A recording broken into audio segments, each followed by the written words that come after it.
Hello, मैं सिर्फ हितेश कौशिक और सिविल स्टाफ के इस प्लेटफॉर्म पर मैं आप सभी लोगों का स्वागत करता हूं।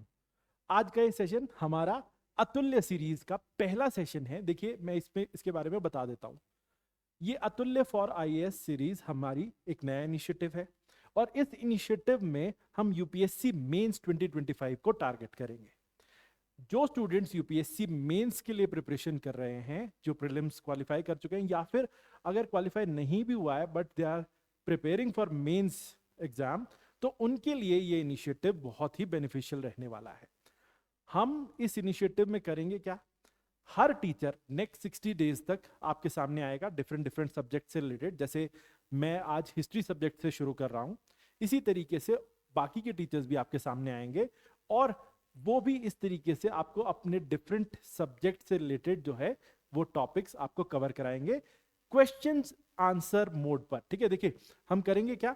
हम आज के इस सेशन के अंदर 10 क्वेश्चन यानी 10 questions I will be discussing with you और उनके मॉडल आंसर्स भी आपको दिए जाएंगे। ये जो वीडियो है इसके नीचे ही आपको एक लिंक मिल जाएगा। उस लिंक पर जब आप जाएंगे तो वहां से आप हमारे जाकर के हमारे ये जो मॉडल आंसर्स हैं हर सेशन के वो डाउनलोड कर पाएंगे हर पर्टिकुलर वीडियो के नीचे दिए गए लिंक के द्वारा। ठीक है, तो इस तरीके से आप हमारे सेशंस में फायदा उठा सकते हैं और साथ ही जो हम क्वेश्चन यहां पर कराएंगे उनके मॉडल आंसर्स भी आपको जो क्लास में टीचर कराएगा वो भी दे दिए जाएंगे। साथ ही में सेशन के एंड में मैं आपको 5 प्रैक्टिस क्वेश्चंस दूंगा। अब ये 5 प्रैक्टिस क्वेश्चंस आप क्या कर सकते हैं कि आप खुद से इन्हें अटेम्प्ट कर सकते हैं और उसके बाद हमारे पोर्टल पे अपलोड कर सकते हैं। वही लिंक के थ्रू आप उस पोर्टल तक पहुंच जाएंगे और वहां पर अपलोड कर सकते हैं और हमारी टीम आपको उसके रिगार्डिंग फीडबैक भी देगी और आपको यह भी बताएगी कि क्या आपने मिस्टेक्स की और कैसे आप उन्हें रेक्टिफाई कर सकते हैं और क्या आप वैल्यू एडिशन कर सकते हैं अपने आंसर्स में ताकि आप उन्हें एनरिच कर सकें। ठीक है जी, तो ये रहने वाला है। और इसी में मैं आपको बता दूं कि ये जो लास्ट जो मैं आपको 5 क्वेश्चंस दूंगा, इनके लिए आप हमारे 2 ऑफलाइन सेंटर्स जैसे शिमला सेंटर है संजौली में और चंडीगढ़ में जो हमारा सेंटर है सेक्टर 25 चंडीगढ़ में, वहां दोनों सेंटर्स पर आकर भी आप इन प्रैक्टिस क्वेश्चंस को अटेम्प्ट कर सकते हैं। यहां पर दोनों ही सेंटर्स में हमारी टीम आपको हेल्प करेगी, आपको गाइड करेगी। आप हमारे टीचर्स से मिल सकते हैं और उनसे वन ऑन वन गाइडेंस ले सकते हैं। ये वो आपको बताएंगे कि किस तरीके से आपको इन क्वेश्चंस को अटेम्प्ट करना चाहिए, क्या आपसे गलतियां हुई हैं, वो आपको पूरा फीडबैक भी देंगे और आपको हेल्प करेंगे आपके आंसर राइटिंग को इंप्रूव करने में। चलिए शुरुआत करते हैं आज के सेशन की और चलते हैं पहले क्वेश्चन। देखो मैंने बोला जैसे आज हिस्ट्री का सेशन है और डे 1 है। चलिए शुरुआत करते हैं। देखो पहला क्वेश्चन क्या है? The evolution of stupa architecture in ancient India reflects both religious symbolism and regional diversity. Discuss. अब देखो यूपीएससी जीएस 1 को हम केटर कर रहे हैं। यहाँ पे जीएस 1 का जो एग्जाम रहता है उसमें हिस्ट्री के 5 से 6 सवाल पूछे जाते हैं। ठीक है, तो 5 या 6 कुछ कुछ केसेस में 7 सवाल भी हो जाते हैं, तो वो जीएस 1 में पूछे जाते हैं आउट ऑफ 20। ठीक है, अब ये देखो कि जीएस 1 में जो एंशिएंट हिस्ट्री और कल्चर के सेक्शन से ये क्वेश्चन आपके सामने, the evolution of stupa architecture in ancient India reflects both religious symbolism and regional diversity. अब देखो जो क्वेश्चन है इसको ना आपको थोड़ा बारीकी से इसको देखना होगा। ठीक है, अब देखें, evolution of stupa architecture in ancient India reflects both, यहां पे क्या दिया है? Religious symbolism and regional diversity. यानी कि जो स्तूपास बनाए गए भारत में उसमें जो एवोल्यूशन आया, मतलब अलग अलग प्रकार के स्तूपा बने या फिर स्तूपा बनाने की विधि में जो भी बदलाव आया, ठीक है, उसमें क्या दिखता है? धर्म दिखता है, रिलीजियस सिंबलिज्म दिखता है और साथ ही अलग अलग रीजन्स में जो भी बने जितने भी स्तूपास उनमें डाइवर्सिटी दिखती है। शायद जिस मटेरियल को यूज किया गया उन्हें बनाने में, ठीक है, या फिर उनकी दीवारों पर जिस तरीके के स्ट्रक्चर्स हैं उस सब में वेरिएशंस दिखती हैं। अब जो मैंने आपको सवाल के बारे में बताया इससे आपको बहुत हद तक आइडिया हो गया होगा कि क्या आप लिखेंगे आंसर में। ठीक है, लेकिन फिर भी हम स्टार्ट करते हैं। देखो पहली बात, आपको मेंस की आंसर राइटिंग करते हुए अपने क्वेश्चन को 3 हिस्सों में डिवाइड करना होगा। पहले इंट्रोडक्शन पार्ट, जिसमें देखो इंट्रोडक्शन पार्ट में आप, क्योंकि स्तूपा आर्किटेक्चर के बारे में पूछा गया है या स्तूपा के बारे में पूछा गया है, तो आप उसको जो है वो एड्रेस कर सकते हैं यहाँ पे कि स्तूपा होते क्या है, किस प्रकार की बिल्डिंग्स होती हैं, कैसे कब बनने शुरू हुए, ऐसा कुछ आप डिस्कस कर सकते हैं इंट्रोडक्शन में। ठीक है, या फिर क्या स्तूपास रिप्रेजेंट करते हैं, बुद्धिस्ट फिलॉसफी या रिलीजियस फिलॉसफी, जो भी वो रिप्रेजेंट करते हैं उसके बारे में आप इंट्रोडक्शन में बताएंगे। ठीक है, साथ ही क्योंकि इस क्वेश्चन में पर्टिकुलरली जो है रिलीजन और रीजनल डाइवर्सिटी के बारे में लिखा गया है, तो आप वो भी चीजें इंट्रोडक्शन में मेंशन कर सकते हैं। तो जैसे मैं आपको यहाँ पे दिखा देता हूँ, देखो कि आप कर क्या सकते हैं, दो तरीके से इंट्रोडक्शन बना सकते हैं, अभी मैं दोनों बताऊंगा आपको। ठीक है, साथ ही में जो एक्चुअली पूछा गया है कि आपको डिस्कस करना है कि किस तरीके से जो स्तूपा आर्किटेक्चर है जो जो रीजनल डाइवर्सिटी को दिखा रहा है और रिलीजन को दर्शा रहा है, तो वो आपको डिस्कस करना है मेनली। तो मेनली जो क्वेश्चन में चीज पूछी गई है उसका जो डिस्कशन पार्ट रहेगा वो मेन बॉडी में होगा, इंट्रोडक्शन में नहीं। इंट्रोडक्शन में you are giving just an idea about it, ठीक है, उससे ज्यादा कुछ नहीं। ठीक है, और सबसे नीचे आता है कंक्लूजन।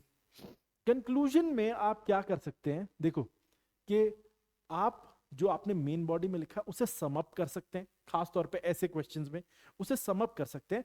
मान लीजिए आपने मेन बॉडी के जो भी हेडिंग्स और सब हेडिंग्स बनाए हैं उसका यूज करके या उसके जैसी ही टर्मिनोलॉजी यूज करके आप अपना कंक्लूजन ड्रॉ कर सकते हैं।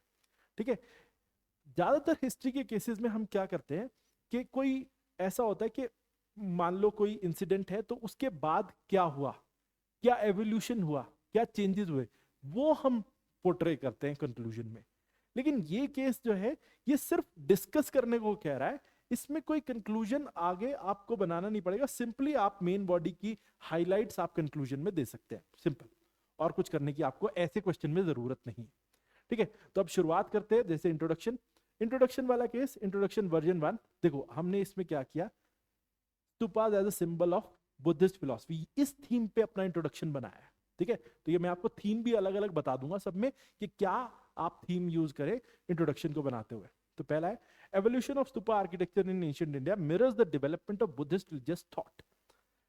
What began as simple burial mounds evolved into sacred architectural expressions of Buddha's teachings and path to enlightenment।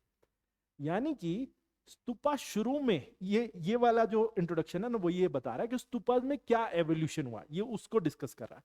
अब एवोल्यूशन में वो क्या कहता है कि पहले वो शुरू में सिंपली ब्यूरियल माउंट थे जहां पे दफनाया जाता था बुद्धिस्ट मॉन्क्स को या बुद्धा के रेलिक्स रखे जाते थे, बस वो ब्यूरियल माउंट्स की तरह काम करते थे। लेकिन बाद में इनको आप ये कह सकते हैं ये यहां पर ऐसे प्लेसेस बन गए जहां पे आप मेडिटेट कर सकते हैं और जहां से आप एनलाइटनमेंट का रास्ता खोज सकते हैं, वो प्लेसेस बन गए, सीक्रेट प्लेसेस की जगह ले ली इन्होंने। शुरू में तो देवर ओनली ब्यूरियल माउंट जहां पे रेलिक्स प्लेस किए जाते थे, बट धीरे धीरे they converted into such places जो इतने सीक्रेट माने जाने लगे कि जहां से आपको मोक्ष, मुक्ति या निर्वाण का मार्ग मिलता है। ठीक है, तो ये वाली इंट्रोडक्शन सिर्फ ये बताती है कि क्या बदलाव हुए स्तूपा में, शुरू में ब्यूरियल माउंट था। अब देखो दूसरा, मुझे ये वाली इंट्रोडक्शन जो दूसरी वाली है ये ज्यादा बेटर लगती है, बताता हूं क्यों। क्योंकि देखो आपने इंट्रोडक्शन में यहां देखा कि स्तूपा आर्किटेक्चर जो है वो धर्म को भी दर्शाता है और रीजनल डाइवर्सिटी को भी दर्शाता है, इसको डिस्कस करना है। तो इंट्रोडक्शन क्या कह रहा है कि stupa architecture in India while rooted in religious symbolism adapted to regional tastes, materials and artistic styles, resulting in dynamic architectural tradition that blended faith with local identity। ये पता क्या बोल रहा है, सिंपली अगर आप इसको डिकोड करें तो ये कहने की कोशिश कर रहा है कि स्तूपा ऑल्दो धर्म उसके बेस में है, रूटेड है, लेकिन हर रीजन के हिसाब से उसको बनाने में, उसके अंदर जो भी चीजें हैं उससे जुड़ी हुई, उन सब में कुछ ना कुछ बदलाव आपको देखने को मिलेगा हर रीजन के हिसाब से। Different regions, different material will be used for making stupas, ठीक है, और डिफरेंट आर्टिस्टिक स्टाइल यूज किए गए हैं स्तूपास को बनाने के लिए, और जिससे ये पता चलता है कि हर लोकल आइडेंटिटी के साथ स्तूपा थोड़े थोड़े बदल जाते हैं। इस वाले ने ज्यादा अच्छे से केटर नहीं किया। देखो उसने सिर्फ ये बताया कि स्तूपास में ओवर द पीरियड क्या बदलाव आए, ठीक है, और रिलीजन के एंगल को पकड़ा मेनली। इसने ये बोला कि रिलीजन तो है बट साथ ही में रीजनल जो है वो चेंजेस भी आते रहते हैं। रीजन्स की वजह से डिफरेंट स्टाइल बन जाता है स्तूपास को बनाने का, उसके अंदर उसको बनाने में और उसके अलग अलग चीजों में एक बदलाव देखने को मिलेगा आपको हर रीजन के अनुसार। या फिर एक ऑप्शन आपके पास ये है कि आप इन दोनों का ब्लेंड कर दें इंट्रोडक्शन में, ठीक है, तो आप ये भी कर सकते हैं। तो ये दोनों ही ऑप्शन आपके पास है। अब उसके अलावा अब आ जाते हैं हम अपनी मेन बॉडी पे, ठीक है। तो अब हम मेन बॉडी में, क्योंकि उसने कहा है कि हम रिलीजन को भी डिस्कस करें और रीजनल डाइवर्सिटी को भी डिस्कस करें, तो symbolism and regional diversity, symbolism मतलब रिलीजियस सिंबोलिज्म और रीजनल डाइवर्सिटी, यही हम मेन हेडिंग बना रहे हैं, ठीक है। और मैं एक और बात बता दूं, सोर्स जो हमने लिया है वो क्लास 12 एनसीईआरटी बुक और साथ ही तमिलनाडु क्लास 11 टेक्स्ट बुक, हमने उसी से ही अपना ये आंसर फ्रेम किया है। देखो अब यहाँ पे देख लें, सिंबॉलिक एलिमेंट्स ऑफ स्तूपा, पहला सब हेडिंग हमारा यहाँ पर। इसमें ये बोले कि चाहे सेंट्रल रेलिक चैम्बर है जो बेसिकली एक बड़ा माउंड होता है, आपने देखा होगा अंडाकार शेप का एक माउंड, ज्यादातर स्तूपा उसी तरीके से बनाए जाते हैं, या कुछ केसेस में सिलेंड्रिकल स्ट्रक्चर भी बनता है लेकिन बहुत रेयर, ठीक है। डोम, हर्मिका, छत्र, ये पार्ट्स हैं स्तूपा के, ठीक है। तो ये सब क्या दिखाते हैं, ये धर्म को दर्शाते हैं। जैसे अब हम ये कहें कि जो बेसिकली जो पूरा मेन हॉल है जहां पर रेलिक्स प्लेस किए जाते हैं, उसके ऊपर का स्ट्रक्चर डोम होता है, ठीक है, डन। हर्मिका, उसके ऊपर एक बना हुआ स्क्वायर बॉर्डर होता है, स्क्वायर स्ट्रक्चर होता है जो डोम के ऊपर बना होता है, ठीक है, रेलिंग टाइप का बना होता है। और उसके ऊपर छत्र होता है जो बुद्धिज्म के त्रिरत्नों को दर्शाता है, ठीक है।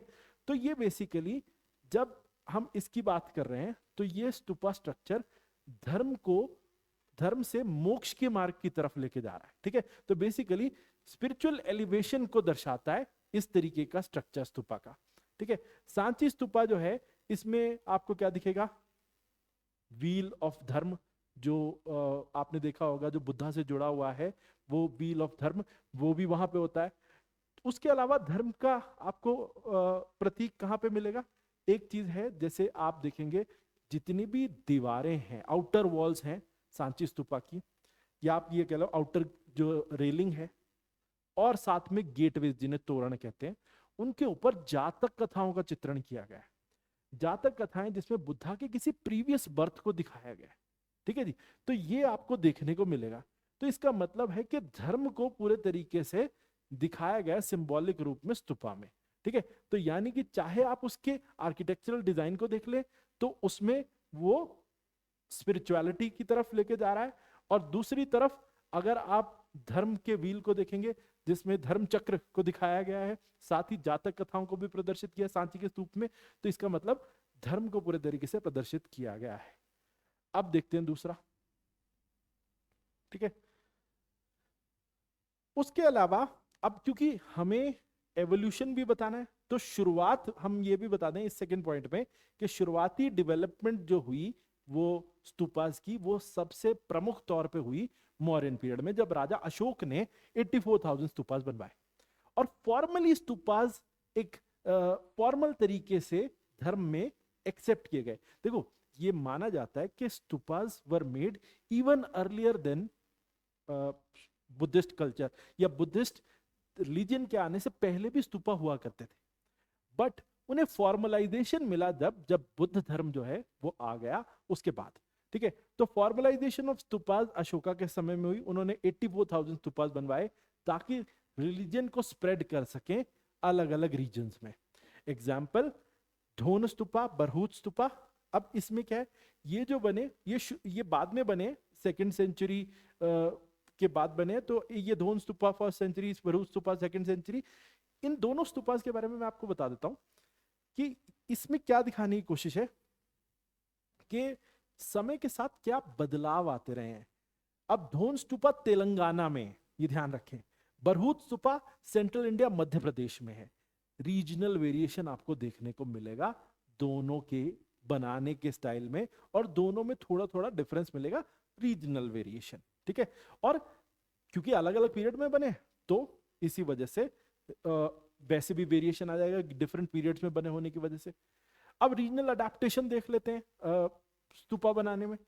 अमरावती में आंध्र प्रदेश में जो आप स्तूपा देखेंगे वो कैसे दिखेंगे, लाइमस्टोन कार्विंग्स हैं उसमें, मतलब उसके अंदर जो कार्विंग्स बनाई गई हैं ज्यादातर लाइमस्टोन्स की हैं, और स्टोरी टेलिंग है, डिफरेंट डायनेमिक स्टोरी टेलिंग है उसके अंदर, ज्यादातर जो है जातक कथाओं का चित्रण डायनेमिक स्टोरी टेलिंग वहां पे है।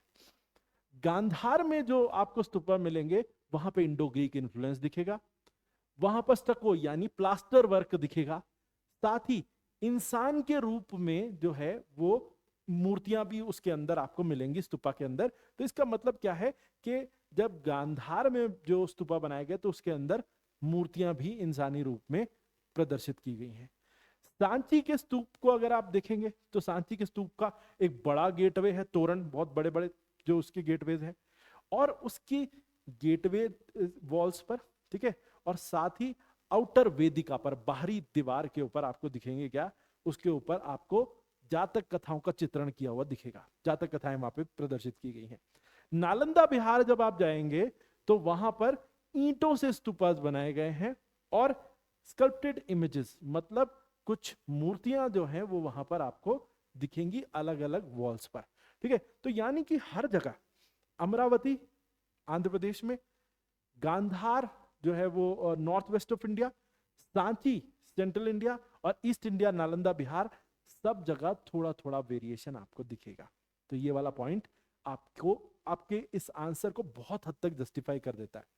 उसके अलावा आर्किटेक्चरल टेक्निक्स एंड मटेरियल, अब सांची में स्टोन का यूज किया गया है, ऑल्दो उसका बेसिक ईंटों से बनाया गया था लेकिन बाद में बाहर पत्थरों का बहुत बड़ा यूज है। नालंदा प्योरली ब्रिक यूज है, अमरावती में लाइमस्टोन का यूज किया गया है, और इसी वजह से लोकल रिसोर्सेज का हर जगह यूज किया गया है डिफरेंट जो है वो तरीके से स्तूपास को बनाने के लिए, और उनको सुंदरता देने के लिए उन्होंने अपने लोकल रिसोर्सेज का यूज किया, ठीक है। तो ये हमने पूरा डिस्कस कर लिया डिफरेंट एस्पेक्ट्स अबाउट स्तूपा, और कैसे वो रिलीजन को दर्शाते हैं और कैसे रीजनल डाइवर्सिटी है उनके अंदर, हमने एग्जांपल्स के साथ डिस्कस किया, ठीक है। अब कंक्लूजन पे आते हैं। हम कंक्लूजन के भी दो वर्जन ले लेंगे, जैसे कंक्लूजन वर्जन 1, इसमें हम थीम ले लेते हैं यूनिटी इन सेक्रेड सिंबलिज्म, ठीक है, अक्रॉस इंडिया।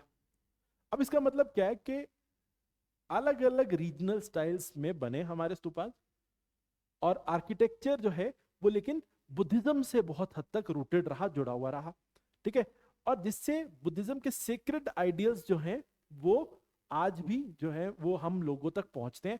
अगर इन स्तूपास पे बने हुए स्कल्पचर और अलग अलग चीजें जो रिलीजन को दर्शा रही हैं वो आज भी हमें उस समय के रिलीजन का और रिलीजन एसेंस का, रिलीजियस एसेंस का हमें आज भी ट्रांसफर कर रहे हैं वो, ठीक है। तो एक एक्सप्रेशन है लोकल आर्ट का और रिलीजन का जो हमें देखने को मिलता है, ठीक है। दूसरा, एंड्योरिंग आर्किटेक्चरल लेगेसी। अब इसमें कि स्तूपा आर्किटेक्चर जो है वो स्पिरिचुअल और रीजनल फोर्सेस दोनों को दिखाता है। अब इसमें तो हमने बस जो क्वेश्चन में पूछा था वही सम अप कर दिया कि भाई जो हमारे जितने भी जो स्तूपा हैं वो बने हुए हैं वो धर्म को भी प्रदर्शित करते हैं और डिफरेंट रीजनल स्टाइल्स को भी प्रदर्शित करते हैं और हमारी आर्किटेक्चरल हेरिटेज पर एक गहरा असर डालते हैं। बस सिंपल हमने ऐसे कंक्लूड कर देना है। हो गया, डन। चलो अब आगे चलते हैं। Next is examine the role of ancient Indian paintings such as those found in Ajanta in understanding the socio-religious life of early India. 250 words. मैं आपको यहाँ पे एक चीज बता देता हूँ कि यूपीएससी में GS1 पेपर में either they will ask history questions in 10 markers जिसमें आपको 150 वर्ड्स की लिमिट दी होगी, या फिर they will ask in 250 words जहां पर 15 मार्क्स में पूछा गया होगा। तो ये दो तरीके से सवाल पूछे जाते हैं, ज्यादा डिफरेंस नहीं। दोनों ही केसेस में you have to make 3 parts, introduction, main body and conclusion. एक इंट्रोडक्शन, फिर main body. Main body should have a proper heading and sub headings. In case of history जरूरी है ये, ठीक है। और साथ ही में आप कंक्लूजन भी दें। Conclusion as short as 2 lines हो सकता है और it can go up to 3 to 4 lines, vary कर सकता है, ठीक है। तो आपके ऊपर है, इंट्रोडक्शन में भी 2 to 4 लाइंस, ठीक है, और कंक्लूजन में भी 2 to 4 लाइंस, ये आप रखें। मेन बॉडी, अब मेन बॉडी में दोनों 10 और 15 मार्कर्स में क्या डिफरेंस रहेगा, ऑल्दो आप ये कर सकते हैं कि 10 मार्कर में आप मेनली 3 सब हेडिंग्स या 4 सब हेडिंग्स बनाएंगे, इट विल बी ओके। और अगर 5 हेडिंग्स बनाएंगे तो it will be okay in 15 marker. तो ठीक है, लेकिन एक और भी तरीका, अगर आपके पास ज्यादा सब हेडिंग्स नहीं है तो फिर आप एक चीज कर सकते हैं, जैसे कि आप 10 मार्कर 15 मार्कर में अपने जो मेन हेडिंग है उसकी एक्सप्लेनेशन को थोड़ा लेंदी बना सकते हैं और थोड़ा और ज्यादा एक्सप्लेन कर सकते हैं। ठीक है, जैसे मैं इस क्वेश्चन को देखूं तो इसमें मैंने बहुत शॉर्ट चीजें, जैसे आप इस वाले पॉइंट को देखें तो हमने क्या किया, elaborate limestone carving dynamic story telling. हमने इसको ज्यादा एलैबोरेट नहीं किया क्योंकि हमने इसको एक 10 मार्कर की तरह डील किया है, 15 मार्क्स और 10 मार्कर की तरह डील किया है और 150 वर्ड्स में करना था, तो हमने इसको बहुत शॉर्ट में कर दिया है। अब मैं इसी पॉइंट को थोड़ा और इलैबोरेट भी कर सकता हूँ, थोड़ा और भी जो है वो एक्सपैंड कर सकता हूँ, पर वो 15 मार्कर में करेंगे, 10 मार्कर में इतना ठीक है। डन। चलो अब चलते हैं नेक्स्ट क्वेश्चन पे। Examine the role of ancient Indian painting such as those found in Ajanta in understanding the social religious life of early India, 250 words. अब हम ये 15 मार्कर में ले लेते हैं। देखो यहां पे कह रहे हैं कि role of ancient Indian painting, जैसे जो हमें अजंता से मिली हैं खासतौर पे वैसी इंडियन पेंटिंग्स, उन्होंने हमें कैसे socio religious life of early India को समझने में मदद की है। यानी कि पेंटिंग्स ने कैसे हमें मदद की है कि कैसे लोग समाज में रहते थे और क्या उनकी धार्मिक मान्यताएं थी, ये समझने में हमें कैसे मदद की है जनता की पेंटिंग्स ने। ठीक है, तो अब हम वो देख लेते हैं। तो theme Ajanta as a visual record of religious and cultural life. बिल्कुल, यानी अजंता की जो पेंटिंग्स हैं वो एक विजुअल रिकॉर्ड है उस समय की सामाजिक लाइफ और धार्मिक लाइफ की। ठीक है, तो एंशिएंट इंडिया पेंटिंग्स जो अजंता की हैं, हम इसमें पहले इंट्रोडक्शन में दे देते हैं कि they are dating between 2nd century BC to 6th century CE. ठीक है, यानी 2nd सेंचुरी बीसी से लेकर 6th सेंचुरी एडी के बीच में ये पेंटिंग्स बनाई गई होंगी और या बनाई गई थी, तो वो हम यहां पर पहले दे देते हैं। ठीक है, पहले उनकी डेट। ठीक है, और वो हमें रिलीजियस बिलीफ्स के बारे में, एवरीडे लाइफ जो लोगों की थी उसके बारे में बता देती है, उस समय के भारत में कैसी थी। ठीक है, ज्यादातर ये जो म्यूरल्स हैं, ये जो वॉल पेंटिंग्स हैं, ये बेसिकली म्यूरल अगर शब्द यूज हो रहा है तो इसका मतलब समझ जाए आप, इसका मतलब है वॉल पेंटिंग। ठीक है, और ये जो म्यूरल्स हैं बेसिकली बुद्धिस्ट रिलीजन को दर्शा रहा है, यानी बुद्धिज्म से जुड़े हुए हैं ये पेंटिंग्स। और सिर्फ डेकोरेशन मात्र नहीं है, ये हिस्टोरिकल सोर्सेज भी हैं। मतलब वो सिर्फ डेकोरेशन के लिए नहीं वहां पे लगाई, ये हमें आज उस समय के बारे में बहुत सारी इंपॉर्टेंट इंफॉर्मेशन दे रही है।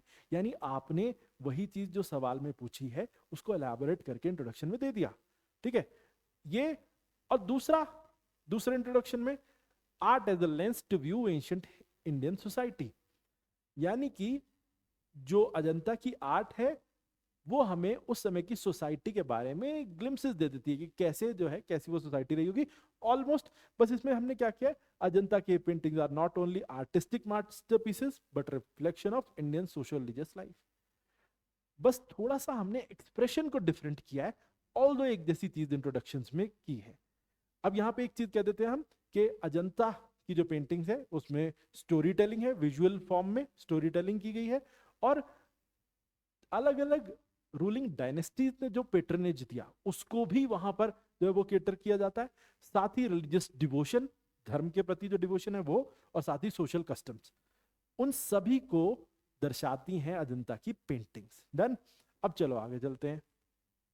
अब मेन बॉडी पे role of Ajanta paintings in revealing social religious life, कैसे उस समय की सामाजिक और धार्मिक लाइफ को रिप्रेजेंट करते हैं, अब हम वो देख लेते हैं।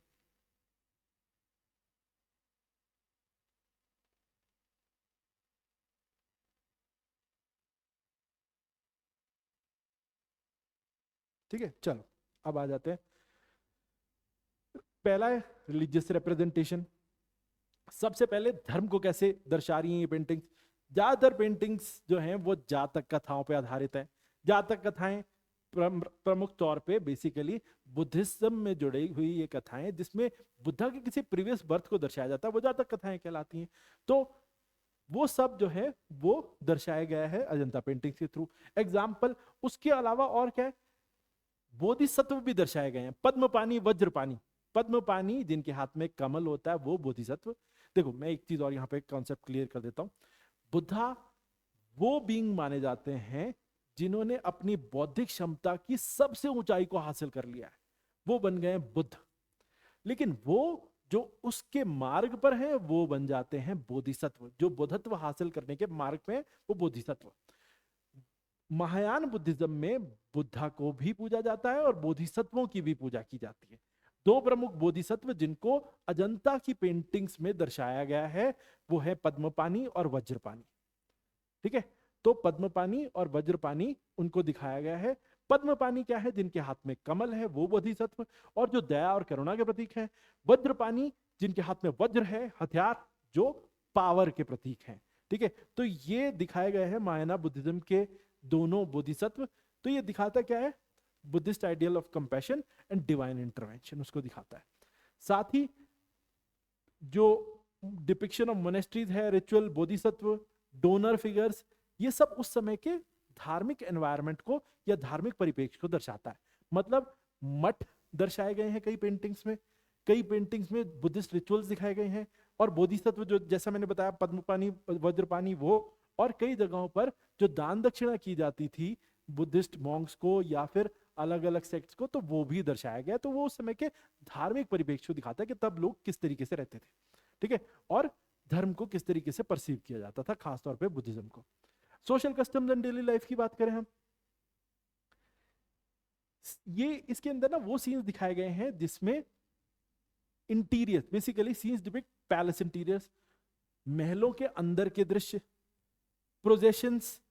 अब अलग अलग जो उस समय पर जो है वो चीजें उनके पास हुआ करती थी, वो म्यूजिशियन, डांसर्स और कॉमन प्लेसेस, ये सब दिखाए गए हैं अजंता पेंटिंग्स पे।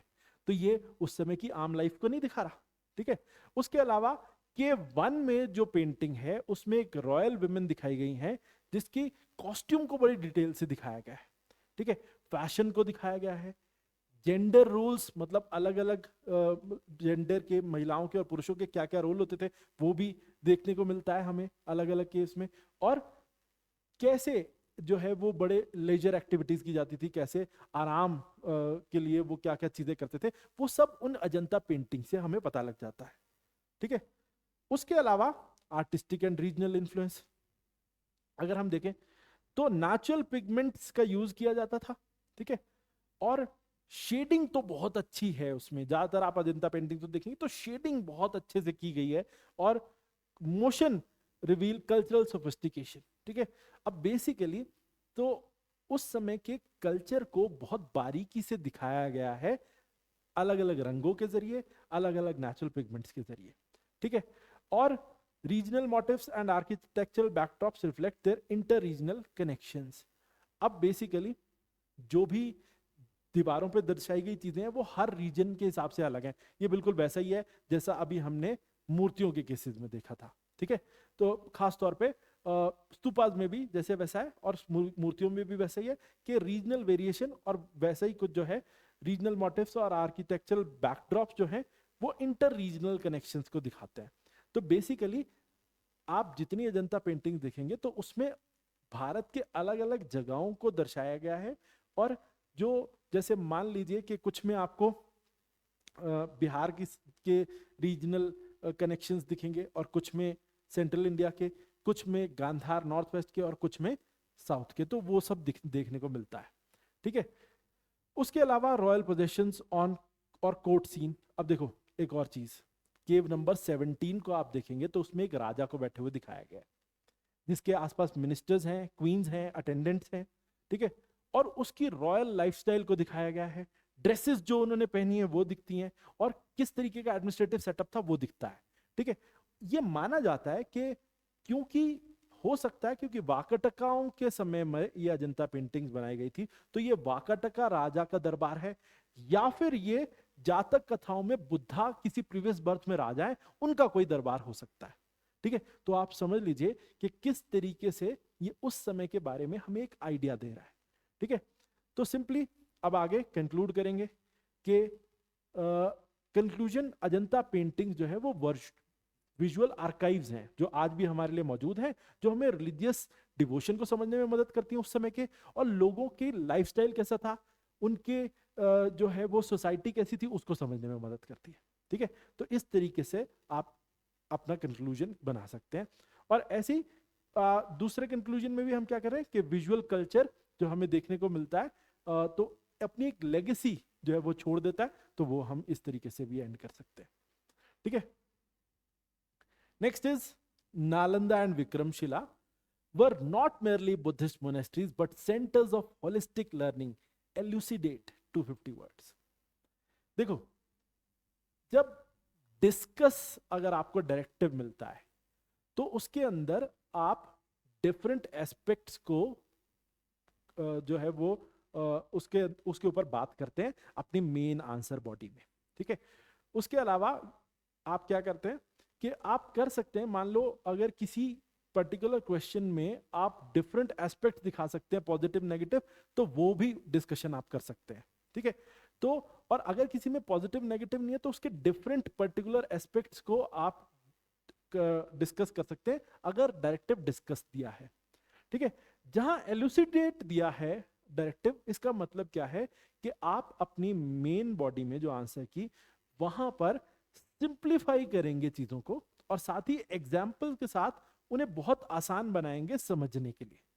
ठीक है, तो एलुसिडेट मतलब you will take help of examples to simplify your answer. तो एग्जाम्पल्स का बहुत रोल रहता है इसके अंदर। ठीक है, अब Nalanda and Vikramshila were not merely Buddhist monasteries but centres of holistic learning. ये पूछा गया कि नालंदा विश्वविद्यालय और विक्रमशिला विश्वविद्यालय वो सिर्फ बुद्धिस्ट मठ नहीं थे, वो होलिस्टिक लर्निंग के सेंटर्स थे। आप इस पर प्रकाश डालें और संक्षिप्त में और बिल्कुल आसान भाषा में इसको बताएं। ठीक है, अब देखें पहला theme, Buddhist institutions as centres of multi disciplinary knowledge. अब देखो, नालंदा एंड विक्रमशिला, नालंदा विश्वविद्यालय 5वीं शताब्दी में बना था और विक्रमशिला 8वीं शताब्दी में, तो उसका हमने डेट दे दिया। ठीक है, दोनों ही बिहार में आपको मिलेंगे। नालंदा आप रीजन भी दे सकते हैं, Nalanda university was located in present day Nalanda district of Bihar, इसको भी आप मेन बॉडी इंट्रोडक्शन में डाल सकते हैं। And Vikramshila university was established in Bhagalpur district of today's, तो ये आप दे सकते हैं। मतलब जो आप ये कह सकते हैं कि विक्रमशिला विश्वविद्यालय तो भागलपुर डिस्ट्रिक्ट में जो आज है वहां पर लोकेटेड थी, और नालंदा, नालंदा डिस्ट्रिक्ट है बिहार में, वहां पर लोकेटेड थी। ठीक है, और ये दोनों ही इंटरनेशनल यूनिवर्सिटीज बनकर उभरी जहां पर बुद्धिस्ट फिलॉसफी पढ़ाई जाती थी, साथ ही में सेक्युलर सब्जेक्ट्स पढ़ाए जाते थे और स्कॉलर्स एशिया से अलग अलग डिफरेंट पार्ट से वहां पर आकर पढ़ते थे। ठीक है, तो जब होलिस्टिक लर्निंग की बात करें तो हम स्कॉलर्स डिफरेंट रीजन से, एशिया के अलग अलग हिस्सों से आकर पढ़ते थे। दूसरे इंट्रोडक्शन में आप ये बता देंगे कि दोनों ही यूनिवर्सिटीज महायाना बुद्धिज्म से जुड़ी हुई थी, रूटेड, ऑल्दो नालंदा और विक्रमशिला दोनों ही एकेडमिक सेंटर्स की तरह उभरे जहां पर बच्चे पढ़ने के लिए आते थे। यहां पर लिटरेचर, साइंस, लॉजिक, मेडिसिन पढ़ाया गया और साथ ही interdisciplinary education beyond spiritual instruction, मतलब अलग अलग डिसिप्लिन को पढ़ाया गया, साथ में जो है वो स्पिरिचुअल इंस्ट्रक्शंस भी दी गई, उसके अलावा भी बहुत सारी चीजें यहां पर पढ़ाई गई। तो हमने ये यहां पर कह दिया, यानी सिर्फ रिलीजन या स्पिरिचुअलिटी ही नहीं पढ़ाया जाता था, डिफरेंट एस्पेक्ट्स पढ़ाए जाते थे इन दोनों ही विश्वविद्यालयों में। अब हम इसको डिटेल में देखेंगे मेन बॉडी में। Holistic learning at Nalanda and Vikramshila, ये आपकी मेन बॉडी की हेडिंग हम बना लेते हैं। और पहला पॉइंट क्या है, फाउंडिंग एंड पेट्रनेज। नालंदा विश्वविद्यालय को स्थापित किया था कुमार गुप्ता ने, गुप्ता डायनेस्टी के 5वीं शताब्दी में, हमने इंट्रोडक्शन में डिस्कस किया था। साथ ही विक्रमशिला की स्थापना पाला वंश के धर्मपाल राजा के द्वारा की गई थी, ये हमने यहां बता दिया। और ये जो रॉयल पेट्रनेज था ना, इसने क्या इंश्योर किया, इन्होंने इंफ्रास्ट्रक्चर इंश्योर किया, मतलब यहां पर पढ़ने आने वाले बच्चों के लिए इंफ्रास्ट्रक्चर जो है वो बेहतर बनाया इन राजाओं ने या राजाओं के द्वारा दिए गए दान दक्षिणा ने। ठीक है, और टीचर स्कॉलर्स को भी उन्होंने बेस्ट से बेस्ट टीचर स्कॉलर्स प्रोवाइड कराए और विदेशों से भी स्टूडेंट्स को यहां पर पॉसिबली लेकर आए, और ये जो इंटरनेशनल एक्सचेंज पॉसिबल हुआ वो उन्हीं की वजह से हुआ, रॉयल पेट्रनेज की वजह से। ठीक है, उसके अलावा डाइवर्स करिकुलम। अब चीजें क्या क्या पढ़ाई जाती थी, जैसे हमने एक इंट्रोडक्शन में ये थोड़ा सा डिस्कस किया था कि क्या क्या नालंदा में बुद्धिस्ट फिलॉसफी के साथ वेदों को भी पढ़ाया जाता था, logic, grammar, medicine, mathematics, astronomy, ये सब पढ़ाया जाता था। इवन बुद्धिज्म में अगर हम ये कहें महायाना फिलॉसफी तो पढ़ाते ही थे, या महायाना टीचिंग्स तो थी, लेकिन हिनायना टीचिंग्स भी वहां पर दी जाती थी। विक्रमशिला की अगर हम बात करें तो यहाँ पे वज्रयान बुद्धिज्म को ज्यादा महत्व दिया जाता था। वज्रयान तांत्रिक प्रथाओं से जुड़ा हुआ, और यहाँ पर सेकुलर सब्जेक्ट्स पढ़ाए जाते थे। ठीक है, तो यानी कि देवर टीचिंग डिफरेंट एस्पेक्ट्स। ठीक है, सिर्फ किसी एक चीज तक लिमिटेड नहीं थे, ना नालंदा ना विक्रमशिला। ठीक है, एग्जाम्पल चाइनीज पिलग्रिम ज़ुआंगज़ैंग या ह्यूनसांग आप कह सकते हैं, उन्होंने नालंदा के डिपार्टमेंट्स के बारे में बड़ी बारीकी से बताया, और बताया कि वहां पे वास्ट लाइब्रेरी थी जिसमें 9 मिलियन मैन्युस्क्रिप्ट्स मौजूद थे। ठीक है, अब टीचिंग मेथड्स और स्टूडेंट लाइफ कैसी थी वो देख लेते हैं। रिगरस डिबेट के जरिए पढ़ाई होती थी, ओरल लर्निंग होती थी, मतलब ज्यादातर टीचर अपने स्टूडेंट को ओरली अपना लेक्चर बता देता था और वो उसको मेमोराइज करते थे, देन फिर वो आगे ट्रेडिशन में चलता था। ठीक है, और specialise school like Yogachara and Madhyamaka traditions जो हैं वो भी इससे जुड़े हुए हैं। अब स्टूडेंट चाइना से, कोरिया से, तिब्बत से, श्रीलंका से पढ़ने आते थे, तो ये दिखाता है कि डिफरेंट रीजन से स्टूडेंट्स यहाँ पढ़ने आते थे। ठीक है, और ग्लोबल लर्निंग कल्चर यहाँ पर प्रमोट किया जाता था। साथ ही में अब contribution to culture and knowledge, अब मैं एक बात बता देता हूं। देखो, नालंदा के एक टीचर थे संत रक्षिता, और विक्रमशिला के एक फेमस टीचर थे आतिश दीपांकर सृजनन। ये दोनों ही टीचर्स को इनवाइट किया गया था तिब्बत में, और वहां पर जाकर उन्होंने तिब्बतन बुद्धिज्म में कंट्रीब्यूट किया। वहां पर बुद्धिज्म को फैलाने में, उसकी तिब्बतन ब्रांच को बनाने में इनका बहुत बड़ा योगदान रहा। एक और कॉमन चीज मैं आपको बता देता हूं, 5th सेंचुरी में नालंदा विश्वविद्यालय बना था और 8th सेंचुरी में विक्रमशिला। 8th से लेकर 12th सेंचुरी के बीच में दोनों ही यूनिवर्सिटीज को एग्जिस्ट करती थी, ये ध्यान रखना। ठीक है, नालंदा का इन्फ्लुएंस जो है, और ये दोनों टीचर्स 8th सेंचुरी के हैं, शांत रक्षिता और आतिश दीपांकर सृजनन, एक नालंदा में बहुत फेमस टीचर थे और एक विक्रमशिला में। दोनों ही तिब्बत में इनवाइट किए गए और दोनों ने वहां पर बुद्धिज्म को स्प्रेड करने में बहुत बड़ा रोल प्ले किया।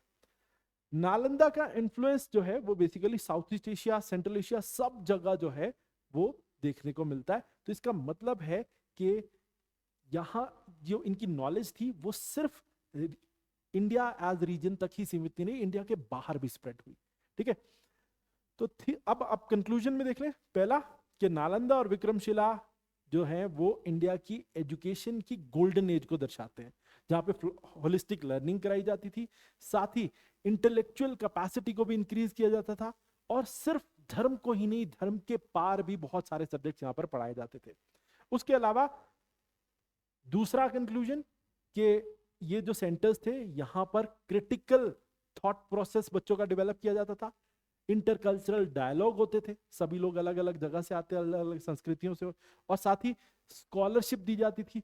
साथ ही या ये इंक्लूसिव एजुकेशन स्पॉट्स बन गए जो सभी तरीके की अलग अलग नॉलेजेस को प्रमोट करते थे।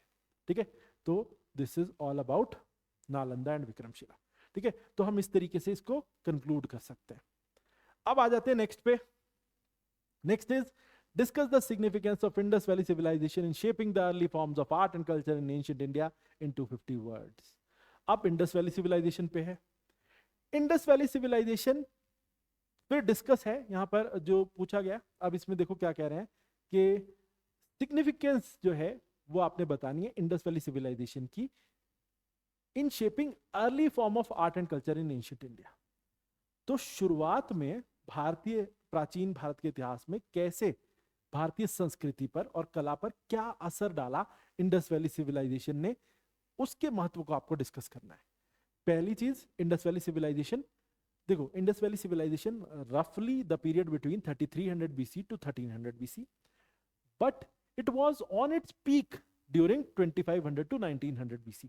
इस पीरियड में अपने पीक पे थे, चाहे अर्बन सेटलमेंट के मामले में देख लो, चाहे जो पीपल जो है वो एक एरिया में कॉन्सेंट्रेट होके वो जो उन्होंने जिस तरीके की सोसाइटी डेवलप की, उसमें भी जो पीक आई वो इसी पीरियड में आई थी।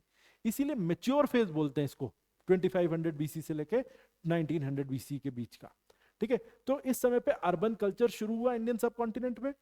और कंट्रीब्यूशन क्या है आर्ट आर्किटेक्चर, इसके जो कंट्रीब्यूशन है वो आर्किटेक्चर में और कल्चरल लाइफ में इसी ने बाद के इंडियन ट्रेडिशंस को प्रभावित किया। यानी जो कला संस्कृति और विचार उस समय पे बने वही सब आगे के हमारे जो कस्टम्स को ट्रेडिशंस को प्रभावित करते हैं। ठीक है, ये हमने इंट्रोडक्शन दिया। दूसरा, Indus culture as a reflection of early Indian aesthetics and creativity. यानी कि इंडस का कल्चर हमें क्रिएटिविटी के बारे में बताता कि कैसे लोग क्रिएटिव हुआ करते थे उस समय पर, और बाद में शुरुआती प्राचीन भारत में किस तरीके के लोग जो है वो सजावट की चीजें करते थे, किस तरीके से अलग अलग बिल्डिंग्स का निर्माण करते थे, अलग अलग जो चीजें की उन्होंने, उसको दर्शाता है। ठीक है, तो Indus Valley civilisation represent mature urban culture with refined artistic expression, चाहे उनकी सील्स हो, मोहरें, या मूर्तियां हो, या जो मिट्टी के बर्तन उन्होंने बनाए, या फिर उनकी टाउन प्लानिंग। ठीक है, ये सब चीजों में एक एस्थेटिक सेंस दिखता है कि कितनी सफाई से और बारीकी से उन्होंने उन चीजों को बनाया। सिंबलिज्म दिखता है, ठीक है, और साथ ही टेक्निकल स्किल उनकी दिखती है जो उसमें उन्होंने प्रदर्शित की, और जो बाद में भी उसी तरीके से आगे चलती रही बाद के समय में भी। अब देखते हैं सबसे पहले cultural and artistic significance of Indus Valley civilisation. पहला, अर्बन कल्चरल आर्ट।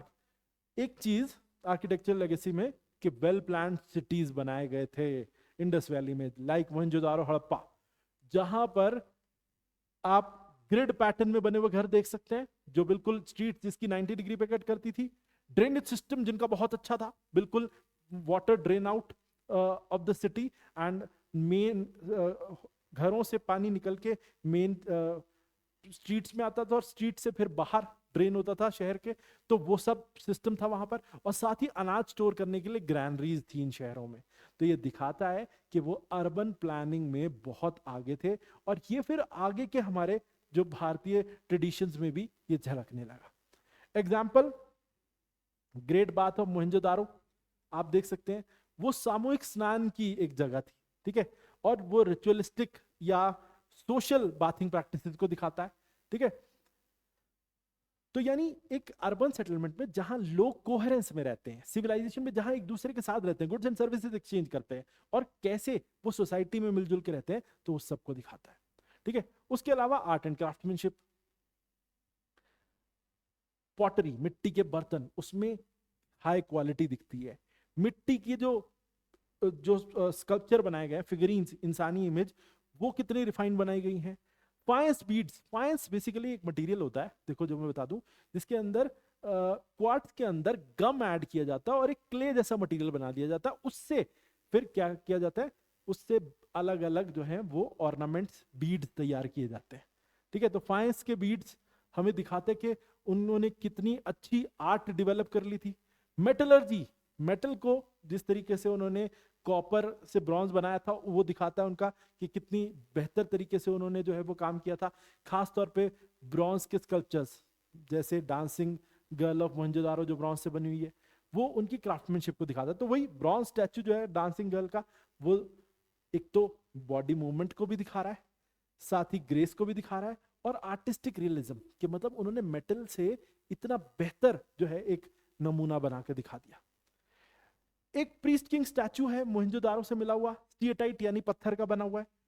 वो उसकी स्टाइलिंग देखो आप उसके अंदर, उसने जो कपड़ा पहना है उसके ऊपर ट्री फॉइल पैटर्न देखो, 3 फूल पत्तियों वाला डिजाइन देखो। साथ ही में उसके अलावा जो उसने माथे पर एक जो है एक ऑर्नामेंट पहना है, वो अपने आप में यूनिक है।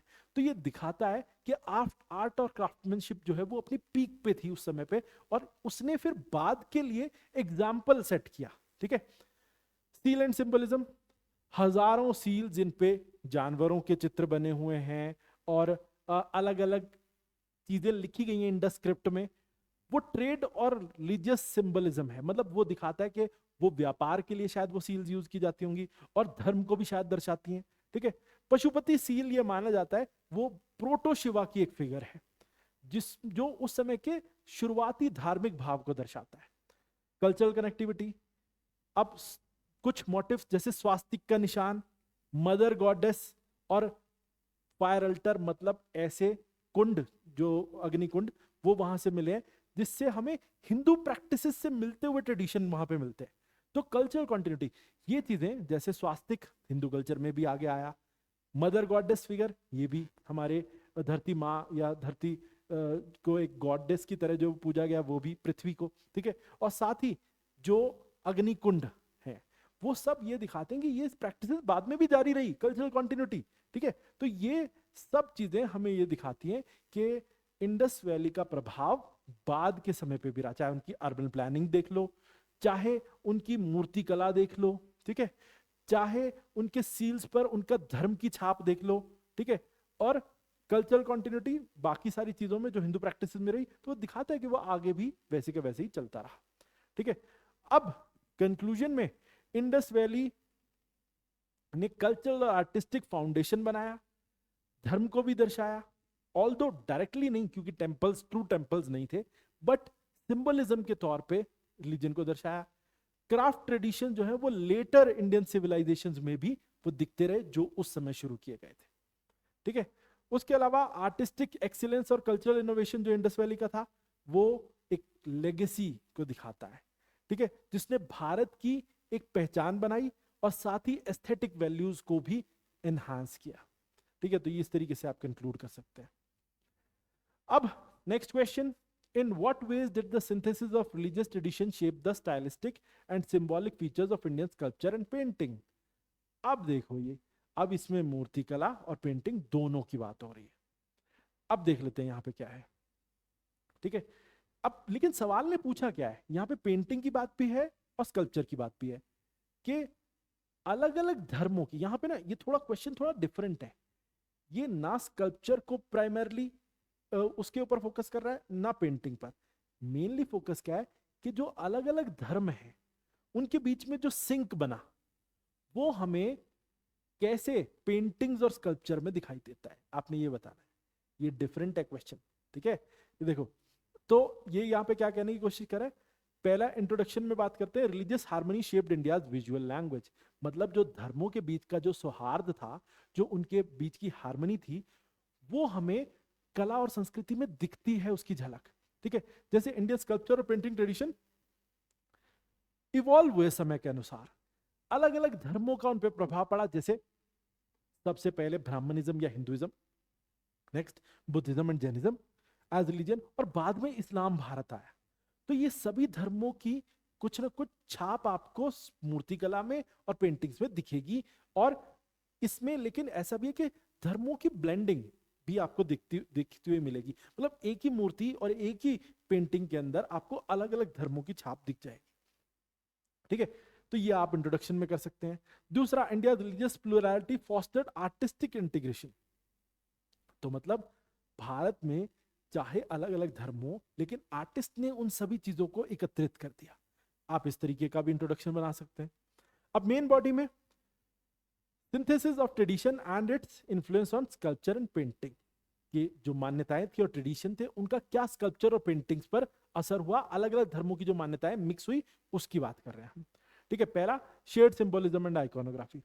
अब शेयर्ड सिंबोलिज्म एंड आइकॉनोग्राफी क्या, यानी कि जब आप कमल को देखते हैं, कमल के फूल को देखते हैं, चक्र को देखते हैं, ठीक है, जो बुद्ध धर्म में धर्म चक्र है, और हेलो आपने देखा होगा बुद्धा के पीछे अलग अलग मूर्तियों में एक चक्र बना होता है, या फिर आप हिंदू धर्म के देवी देवताओं के पीछे भी सर के पीछे एक चक्र बना हुआ देखेंगे, हेलो बोलते हैं उसे, ठीक है। और अलग अलग मुद्राएं जो हैं वो सब ना बुद्ध धर्म में भी हैं और हिंदू धर्म में भी हैं, और हिंदू स्कल्पचर और बुद्धिस्ट स्कल्पचर में ये सारी चीजें कॉमन दिखेंगी, चाहे वो लोटस है, चाहे चक्र है, चाहे वो सर के पीछे बना हुआ आभा चक्र जिसे हेलो कहते हैं, या मुद्राएं, ये आपको बुद्धिस्ट ट्रेडिशन में भी, जैन में भी और हिंदू तीनों ही ट्रेडिशन में देखने को मिलेंगी, कॉमन है ये, ठीक है। तो यानी कि ये सब चीजें इन तीनों ही धर्मों में कॉमन दिखती हैं। एग्जाम्पल के तौर पे बुद्धा के पीछे, सारनाथ में जो बुद्धा बनाए गए हैं उनके पीछे चक्र बना हुआ है और बड़ा डेकोरेटेड सा चक्र है स्कल्पचर में। और उसके अलावा जब नटराज की इमेज को आप देखेंगे तो नटराज की इमेज चोला संगमरमर, और वहां पर भी नटराज के सर के पीछे एक चक्र दिखाई देता है, हेलो। तो ये क्या दिखा रहा है, यानी कि ये कॉमन है अलग अलग धर्मों में चीजें, ठीक है। उसके अलावा stylistic influence across schools. Mathura में आप ये देखेंगे कि इंडिजीनियस और बुद्धिस्ट ट्रेडिशन मिक्स होता है, मतलब इंडिया का और बुद्धिस्ट ट्रेडिशन मिक्स हो रहे हैं। गांधार में आप देखेंगे कि ग्रीक और बुद्धिस्ट ट्रेडिशन मिक्स हो रहे हैं, ठीक है। तो यानी कि अलग अलग स्कूल्स में अलग अलग ट्रेडिशंस की मिक्सिंग होते हुए दिखती है, जहां मथुरा में Buddhist tradition in mixing with Indian indigenous tradition, और वहीं गांधार में ग्रीक ट्रेडिशन और बुद्धिस्ट ट्रेडिशन का मेल हो रहा है, ठीक है।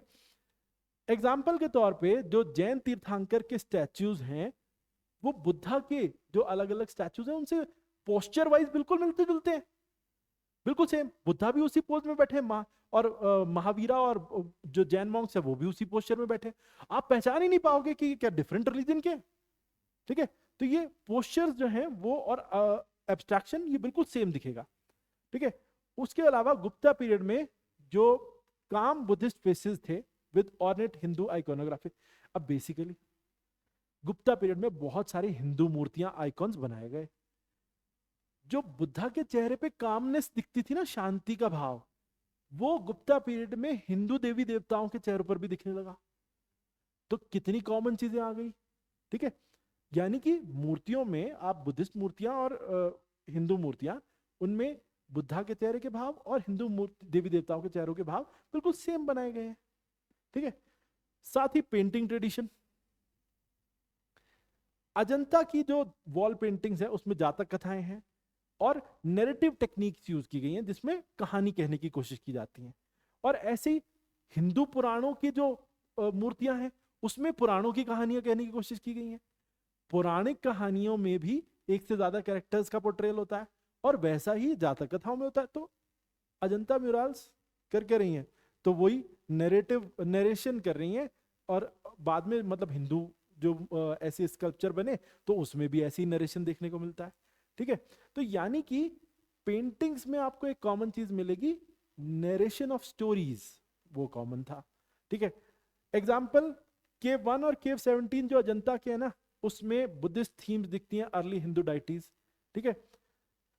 और लेकिन एक चीज है, अब पेंटिंग ट्रेडिशन में आपको मिक्सिंग देखो कैसे दिखेगी। जब राजपूतों ने पेंटिंग्स बनाई ना, तो राजपूतों ने इस्लामिक पेंटिंग स्टाइल को यूज कर लिया।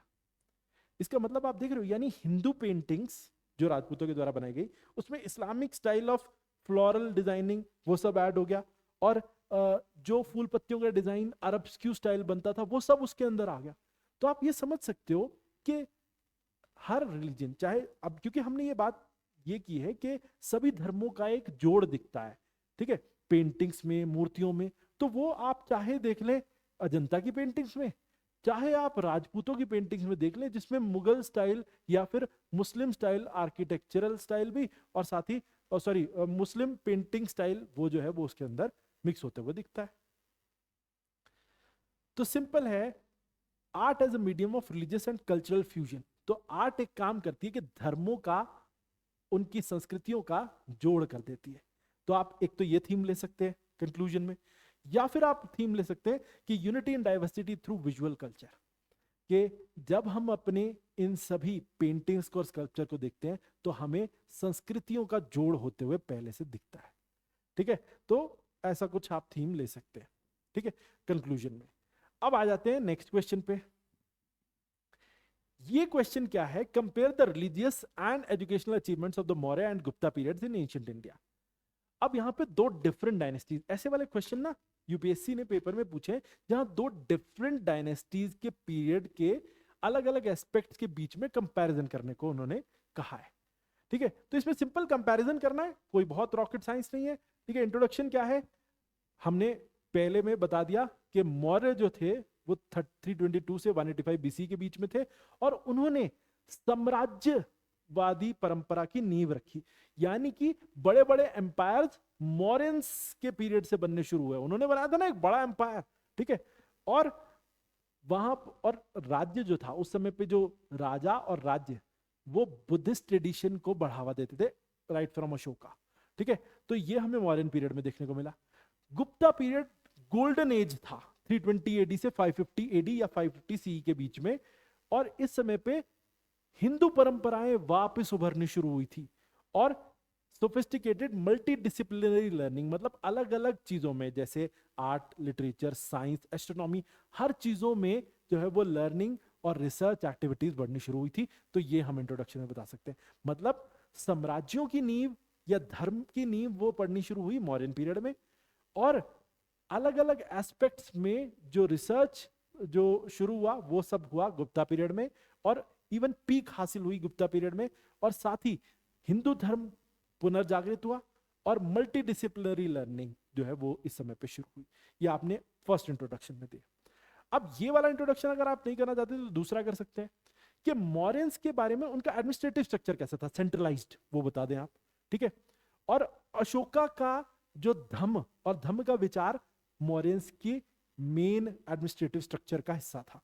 वही गुप्ता की राज्य की बात करें, गुप्ता स्टेट की बात करें, तो वो एक थिएटर स्टेट था। हर चीज को वो बढ़ा चढ़ा के उसका मंचन करते थे, ठीक है, ठीक। और साथ ही में उन्होंने हिंदुत्व को वापस रिवाइव किया। साथ ही एडवांस सेक्युलर रिलीजियस स्कॉलरशिप्स भी उन्होंने शुरू की। मतलब उन्होंने हर धर्म के लोगों को अपने कोर्ट में जगह दी, उनको पेट्रनेज दिया, उनको बढ़ावा दिया, ठीक है। तो ये आप दोनों के डिफरेंट एस्पेक्ट्स को बता सकते हैं, क्योंकि बहुत कुछ है दोनों के बारे में बताने में, तो इसीलिए आप ज्यादा बड़ा इंट्रोडक्शन तो बना नहीं सकते, तो कोई भी एक थीम आप चूज कर सकते हैं, ठीक है। हमने पहले में ये बताया कि मौर्यंस ने नींव रखी थी और गुप्ताज का गोल्डन एज था। दूसरे में हमने बताया कि पॉलिटिकल फ्रेमवर्क में मौर्यंस का सेंट्रलाइज सिस्टम था, और गुप्ताज ने सांस्कृतिक जो है वो चीजों को उभारने में बहुत बड़ा रोल प्ले किया। तो ये हमने उनके डिफरेंस बता दिए, इंट्रोडक्शन में ही हल्का सा आइडिया दे दिया। अब कंपैरेटिव एनालिसिस देख लेते हैं of religious landscape and educational system in Mauryan and Gupta empire. तो हम यहां पर धर्म को किस तरीके से परसीव किया जाता था उस समय में, और मौर्यन और गुप्ता पीरियड में, और एजुकेशनल सिस्टम्स कैसे होते थे मौर्यन और एजुकेशन, उनका कंपैरिजन कर लेते हैं। पहला, मौर्यन पीरियड में state ethics and Buddhist patronage. मतलब मौर्यन पीरियड में अशोका कलिंग युद्ध के बाद से बुद्ध धर्म को अपना चुके थे और धम्म को प्रमोट करने लगे थे या प्रोपोगेट करने लगे थे। मतलब जो धमा जो शब्द है ये संस्कृत के धर्म से ही परिवर्तित शब्द है, जिसे धमा कहा जाता है। लेकिन इसमें अशोका धमा के थ्रू ये चाहते थे कि उनके राज्य में रहने वाले लोग जो जिस तरीके का अपने जीवन में आचरण करें वो उन्होंने वहां पर धमा में डाला था, ठीक है। तो जिसमें अहिंसा था, सत्य बोलना था, टॉलरेंस टुवर्ड डिफरेंट रिलीजन था, और रिस्पेक्ट टुवर्ड डिफरेंट रिलीजन था।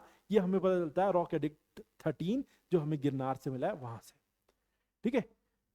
तो ये दिखाता है कि मॉरल्स में एक बड़ा ट्रांसफॉर्मेशन देखने को मिला, ठीक है। उनकी धार्मिक विचारधारा अचानक से बदल गई, अहिंसा के मार्ग पे वो चल पड़े अशोका के कलिंग युद्ध के बाद, ठीक है। उसके अलावा मौर्यंस में खास तौर पे तीसरे राजा अशोक ने तीसरी बुद्धिस्ट काउंसिल भी कराई थी तकरीबन 250 बीसी में पाटलिपुत्र में। यहां पे उन्होंने संघ को बिल्कुल प्योरीफाई करने की, संघ में रह रहे साधुओं के संगठन को प्योरीफाई करने की कोशिश भी की। कई उन्होंने अलग अलग मिशनरीज को अलग अलग जगहों पे भेजा, जैसे अपने बेटे महेंद्र और संघमित्रा को उन्होंने श्रीलंका भेजा फॉर एग्जांपल, ठीक है। रिलीजियस टॉलरेंस, धमा के विचार में सभी सेक्ट्स के लिए रिलीजियस टॉलरेंस के लिए भी कहा उन्होंने, ठीक है। चाहे वो ब्राह्मण हो, चाहे आजीविका हो, चाहे जैन हो, जो बुद्धिज्म के अलावा दूसरे सेक्ट थे, ठीक है। शुरुआती मौर्य जैसे चंद्रगुप्त मौर्य ने जैन धर्म को अपनाया, वहीं बिंदुसार ने आजीविका सेक्ट को अपनाया था, ठीक है। तो ये दिखाता है कि किस तरीके की उनकी रिलीजियस मान्यताएं थी। तो हमने पूरा यहाँ पे डिस्कस कर लिया कि अशोका के समय से राज्य अहिंसावादी हो गया, ठीक है। दूसरा, उन्होंने धर्म के प्रचार के लिए भी पूरी कोशिश की अलग अलग दिशाओं में, और संगठन को भी और ज्यादा अच्छा बनाने की कोशिश की, बुद्धिस्ट मॉन्क्स के संगठन को भी, और साथ ही रिलीजियस टॉलरेंस का विचार को भी आगे बढ़ाया मौर्यंस ने। साथ ही अब आर्किटेक्चरल एविडेंसेस जो हमें मिलते हैं इन सब चीजों को बताने वाले, स्तूपात बनवाए थे, वो आज भी कुछ पूरे तरीके से संरक्षित है, जैसे सांची का स्तूप है। जो पिलर्स बनवाए थे, पिलर्स गड़वाए थे, वो आज भी मौजूद है। जो रॉक्स के ऊपर इंस्क्रिप्शन करवाए थे, मॉरियंस ने, वो भी आज भी सुरक्षित है। तो इसकी वजह से हमें उनके विजन के बारे में पता चलता है, क्या उनके विचार थे वो हमें सारे पता चल जाते हैं पिलर, रॉक इंस्क्रिप्शंस और साथ ही स्तूपास से। ठीक है, तो ये हमने मॉरियंस के बारे में देख लिया। अब गुप्ता पीरियड में क्या हुआ? गुप्ता पीरियड एक डिफरेंट चीज थी। यहां पे हिंदू परंपराएं वापस से उभरनी शुरू हुई। ठीक है, हिंदू रिसर्जेंस या हिंदू रिनाइजेंस का दौर था ये। वैदिक और पौराणिक प्रथाएं वापस आ गई। ठीक है, भगवान विष्णु, शिव और शक्ति की पूजा आराधना और ज्यादा बढ़ जाती है। टेम्पल आर्किटेक्चर की अगर मैं बात करूं तो रॉकेट स्ट्रक्चर जो बनते थे जो इससे पहले, यानी चट्टानों को काट के ही कोई इमारतें बनाई जाती थी। अब मंदिर बनने लगे स्ट्रक्चरल, मतलब ईंट या पत्थर जोड़ जोड़ के मंदिर बनाए जाने लगे, जैसे दशावतार टेम्पल है देवगढ़ का। ये ट्रेडिशन चेंज है, ये देख लेना। ठीक है, उसके अलावा टेक्सचुअल कंसोलिडेशन, जो पुराने धर्म ग्रंथ थे और अलग अलग ग्रंथ थे उनको दोबारा से रिकंपाइल करवाया गुप्ताओं ने, जैसे रामायण, महाभारत, पुराण इत्यादि, इन सबको दोबारा से, सुश्रुत संहिता, चरक संहिता, इन सबको रिकंपाइल करवाया। ठीक है, और एक चीज और है कि अलग अलग धर्मों के बीच में सिंक इस समय पे आया। गुप्ता राजाओं ने चाहे हिंदू धर्म का पुनर्जागरण किया हो, लेकिन रिलीजियस टॉलरेंस उनका एक बड़ा इंपॉर्टेंट फीचर था। जैसे बुद्धिज्म को बढ़ावा मिला गुप्ता पीरियड में, नालंदा विश्वविद्यालय बना। जैन धर्म को भी बढ़ावा मिला, उदयगिरी केव्स जो हमारे मध्य प्रदेश में, वो दिखाते हैं कि जैन धर्म को भी उतना ही संरक्षण मिल रहा था। ठीक है, आर्ट दिखाती है कि रिलीजन उस समय पर को एग्जिस्ट करता था। बहुत सारे आर्ट्स हमें ये बताती, जो हमने अभी पीछे डिस्कस भी किया था। ठीक है, और फाहीन के जो वर्क्स हैं वो हमें उसके बारे में पूरा बता देते हैं कि हाँ, कि धर्म जो है वो एक साथ को एग्जिस्ट करते थे उस समय। ठीक है, अब एजुकेशनल अचीवमेंट्स में देख लेते हैं। ठीक है, अभी तो हमने रिलीजन में देख लिया कि मॉरियंस की मान्यताएं क्या थी, गुप्ताज की मान्यताएं क्या थी, और उनके यहाँ पे क्या क्या प्रैक्टिसेस थी। अब एजुकेशनल अचीवमेंट्स में मॉरियन एरा में देखें तो हम प्रैक्टिकल और मोनेस्टिक लर्निंग ज्यादा थी। एडमिनिस्ट्रेशन पे फोकस था, जैसे एजुकेशन में स्टेट क्राफ्ट के राज्य कैसे चलते हैं उसके ऊपर गहन चिंतन था, और मिलिट्री फॉर्मेशन कैसे होती है इसके ऊपर कौटिल्य ने एक किताब लिख डाली, अर्थशास्त्र। ठीक है, जिसमें कि एक आइडियल स्टेट क्या होता है वो बताया, और साथ ही में उन्होंने फौज किस तरीके से उसको युद्ध लड़ना चाहिए वो भी बताया। मोनेस्टिक सेंटर्स, मठ परंपरा भी शुरू हुई। विहार, बुद्धिस्ट विहार जहां पर बुद्धिस्ट साधु रहते थे वो बने बहुत सारे। उसके अलावा बुद्धिस्ट ये विहारों में ही पढ़ने के लिए बच्चे भी आने लगे, तो बेसिकली सेंटर ऑफ लर्निंग बने। तक्षशिला जो है वो एक हब ऑफ मेडिसिन, एस्ट्रोनॉमी और वेद बन के उभरा था इस समय पर। और पाटलिपुत्र मेनली अगर हम ये कहें जो उनकी कैपिटल थी, ये ऐसी जगह जहां पर ट्रेनिंग के लिए लोग जाते थे, पढ़ाई के लिए जाते थे, वो सब बना। गुप्ता एरा में तो हमें पता ही है कि नालंदा विश्वविद्यालय बना, ग्रेट नालंदा यूनिवर्सिटी। ठीक है, कुमार गुप्ता ने उसकी स्थापना की थी 5वीं शताब्दी में। यहां पर बुद्धिज्म, वेद, ग्रामर, एस्ट्रोनॉमी सब कुछ पढ़ाया जाता था। ह्यूनसांग या जुनजुआंग, सी यू की, ये सब बताते हैं। ठीक है, उसके अलावा तक्षशिला, वल्लभी और विक्रमशिला के विश्वविद्यालय भी आगे पनपे, ये भी हमें देखने को मिलता है। और जैसे आर्यभट्टा का वर्क, आर्यभट्टिया, कालिदास की अभिज्ञान शकुंतलम और भी उनके दूसरे वर्क्स, वरामीर की बृहद संहिता, इस समय पर सेकुलर वर्क्स जो हैं उनको बढ़ावा मिला। मैथमेटिक्स में जीरो और डेसिमल सिस्टम की खोज की गई, वो भी इस समय पे हुआ। यानी एजुकेशन में गुप्ताज ने तो बहुत ही ज्यादा आगे चले गए वो तो। ठीक है, वो यानी कि जैसे अगर हम मौर्य एरा की बात करें तो मौर्यंस ने जहां पॉलिटिकल थ्योरी जो बेसिकली एडमिनिस्ट्रेशन की थी उस पर वहां पर काम किया गया, और मठ बनाए गए जहां पे स्पिरिचुअल लर्निंग को बढ़ावा दिया गया। वहीं अगर हम गुप्ता एरा में देखते तो और ज्यादा डाइवर्सिटी थी। यहाँ पे नालंदा विश्वविद्यालय में अलग अलग सब्जेक्ट्स भी पढ़ाते थे। तक्षशिला, वल्लभी और विक्रमशिला जैसे सेंटर्स भी उभरे। यहाँ पर आर्यभट्ट के द्वारा लिखा गया अलग अलग डिफरेंट सेकुलर लिटरेचर जो है वो पॉपुलर हुआ या उसको बढ़ावा मिला। मैथमेटिक्स में जीरो और डेसिमल सिस्टम बना दिया गया जो आज भी हमारे लिए फाउंडेशन का काम करता है। उसके अलावा एडवांस्ड करिकुलम बनाया गया, जैसे नालंदा की लाइब्रेरीज में जो बहुत सारे डिफरेंट जो है वो एस्पेक्ट्स हमें देखने को मिल जाते। साथ ही डिबेट ट्रेडिशन शुरू हुआ, और स्पेशलाइज स्कूल जैसे योगचार, जैसे जो योग सिखाते थे वो शुरू हुए, और ये ग्लोबल लर्निंग के सेंटर बने। ठीक है, तो ये हमने दोनों के बारे में एक कंपैरिजन कर लिया दोनों चीजों का, ठीक है। तो यही जो उन्होंने पूछा था सवाल में कि रिलीजन के एस्पेक्ट को आप कंपेयर करें और एजुकेशनल अचीवमेंट्स के एस्पेक्ट को कंपेयर करें, हमने दोनों को कंपेयर कर लिया मेन बॉडी में। अब कंक्लूजन में वही चीज जो हमने यहां पे ऑब्जर्व की है, ये सारी चीजें जो डिफरेंसेस, कि मॉरियंस ने बुद्धिज्म को बैक किया और बुद्धिस्ट फिलॉसफी को बैक किया और प्रैग्मेटिक गवर्नेंस को बैक किया। मतलब बेसिकली उन्होंने स्टेट क्राफ्ट के ऊपर काफी ज्यादा जो है वो काम किया, क्योंकि चाणक्य ने बताया कि एक आइडियल स्टेट को कैसा होना चाहिए। गुप्ताज ने हिंदू धर्म को नर्चर किया और अलग अलग इंस्टीट्यूशन सेटअप किए, इंस्टीट्यूशनलाइज किया एडवांस लर्निंग को, ठीक है। और धर्म के अंदर वो क्लासिकल सोफिस्टिकेशन लेकर आए, ठीक है। दूसरे कंक्लूजन को आप इस तरीके से कर सकते हैं कि फोकस डिफरेंट था। मौर्य जहां स्टेट बिल्डिंग पर और स्टेट क्राफ्ट पर फोकस करते थे, प्रैक्टिकल स्किल्स पे, गुप्ता हिंदू रिलीजियस रिवाइवल पर और साथ ही में डिफरेंट एस्पेक्ट्स ऑफ नॉलेज पर फोकस करते थे, ठीक है। तो ये आप यहां पर इस तरीके से अपना कंक्लूड कर सकते हैं। चलो अगले सवाल पे आते हैं। 7th question, examine the role of elephant and horse motifs in ancient Indian art, mythology and architecture. देखो, जब एग्जामिन अगर आपके सामने आए डायरेक्टिव, तो बहुत ज्यादा डिस्कस से डिफरेंट नहीं, मतलब आपको डिफरेंट एस्पेक्ट कवर करने, if possible positive and negative aspects also आपको कवर करने, ये आपको एग्जामिन में करना है, ठीक है। अब पहली बात कि यहां पे बोला गया एलिफेंट और हॉर्स मोटिव्स, ऐसे सवाल ना यूपीएससी पूछता रहा है, ठीक है।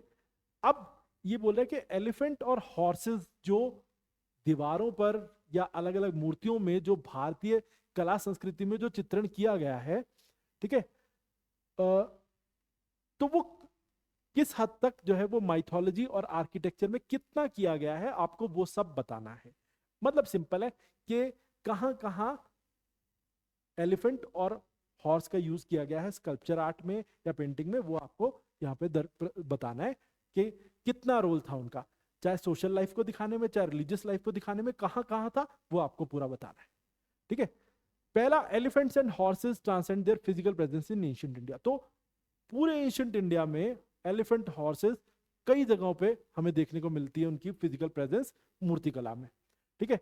और ये प्रोफाउंड सिंबॉलिक मोटिव बन गए, अलग अलग चीजों को दिखाते थे ये, जैसे जैसे एलिफेंट विजडम को दिखाता है, ज्ञान को दिखाता है या बौद्धिक क्षमता को दिखाता है, साथ ही स्टेबिलिटी को दिखाता है कि हाथी बड़ा स्टेबल होता है, ठीक है, तो स्टेबिलिटी को दिखाता है, साथ ही रॉयल अथॉरिटी को दिखाता है, तो राजाओं के पास ये हाथी होते थे और उनकी अथॉरिटी को भी प्रदर्शित करता है।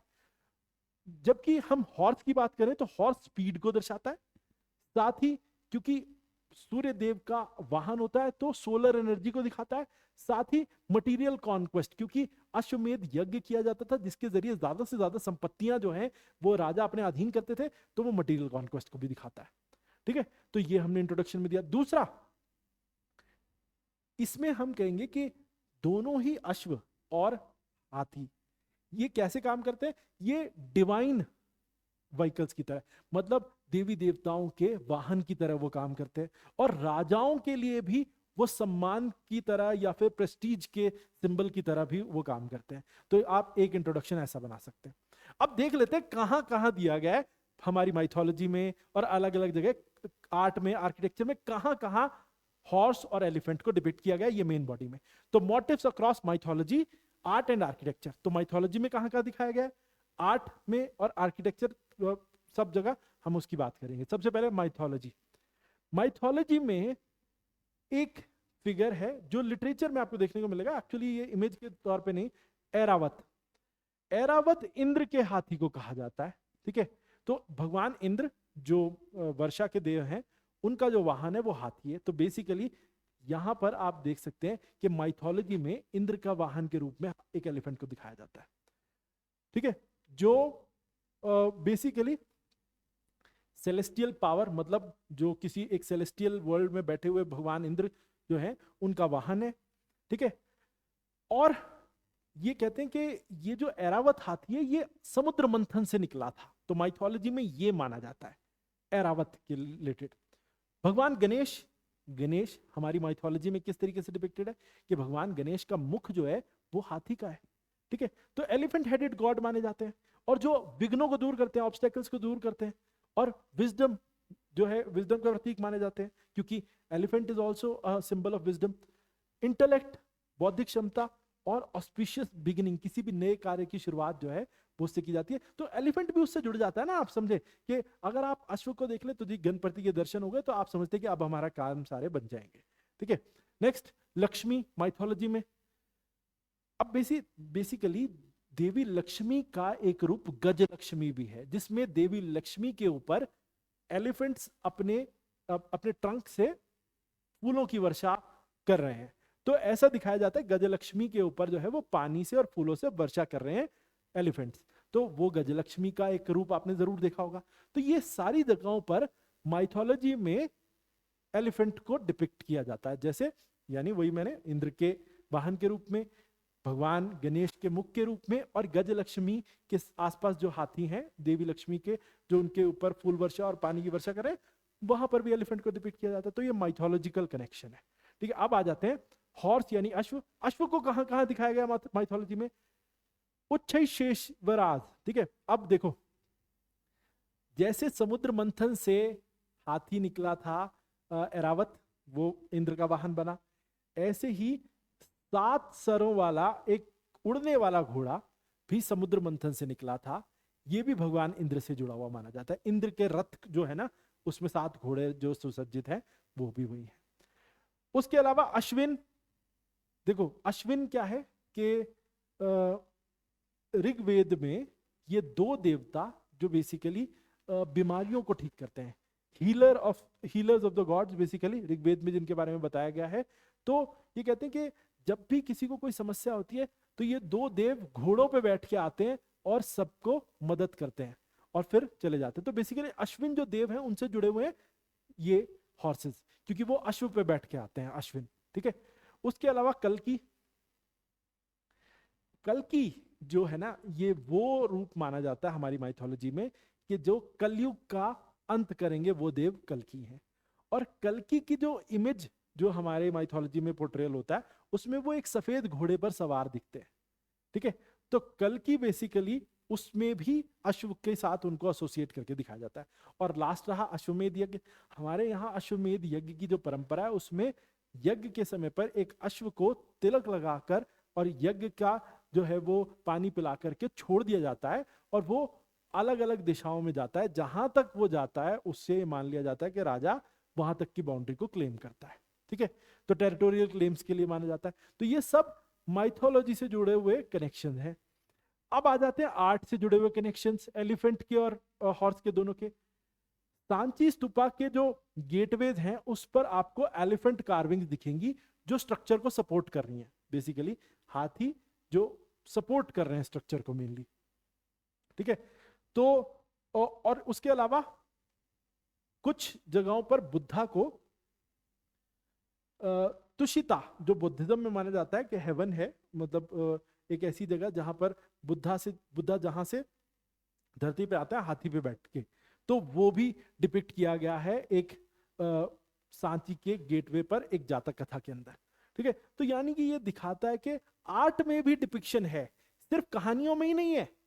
जब माइथोलॉजी बोला तो कहानियों में डिपिक्शन है, जब मैंने आर्किटेक्चर या आर्ट बोल रहा हूं तो यहां पर सच में कहां पर डिपिक्शन है? जातक कथाओं के पैनल्स में जो आपको दिखेगा एलिफेंट या तो जो है वो स्ट्रक्चर को सपोर्ट करते हुए दिख रहे हैं, ठीक है, और दूसरा वो दिख रहे हैं जिसमें बुद्धा जो है वो स्वर्ग से नीचे आ रहे हैं एक हाथी पे बैठ के, एक जातक कथा में ऐसा भी डिपिक्शन है, ठीक है।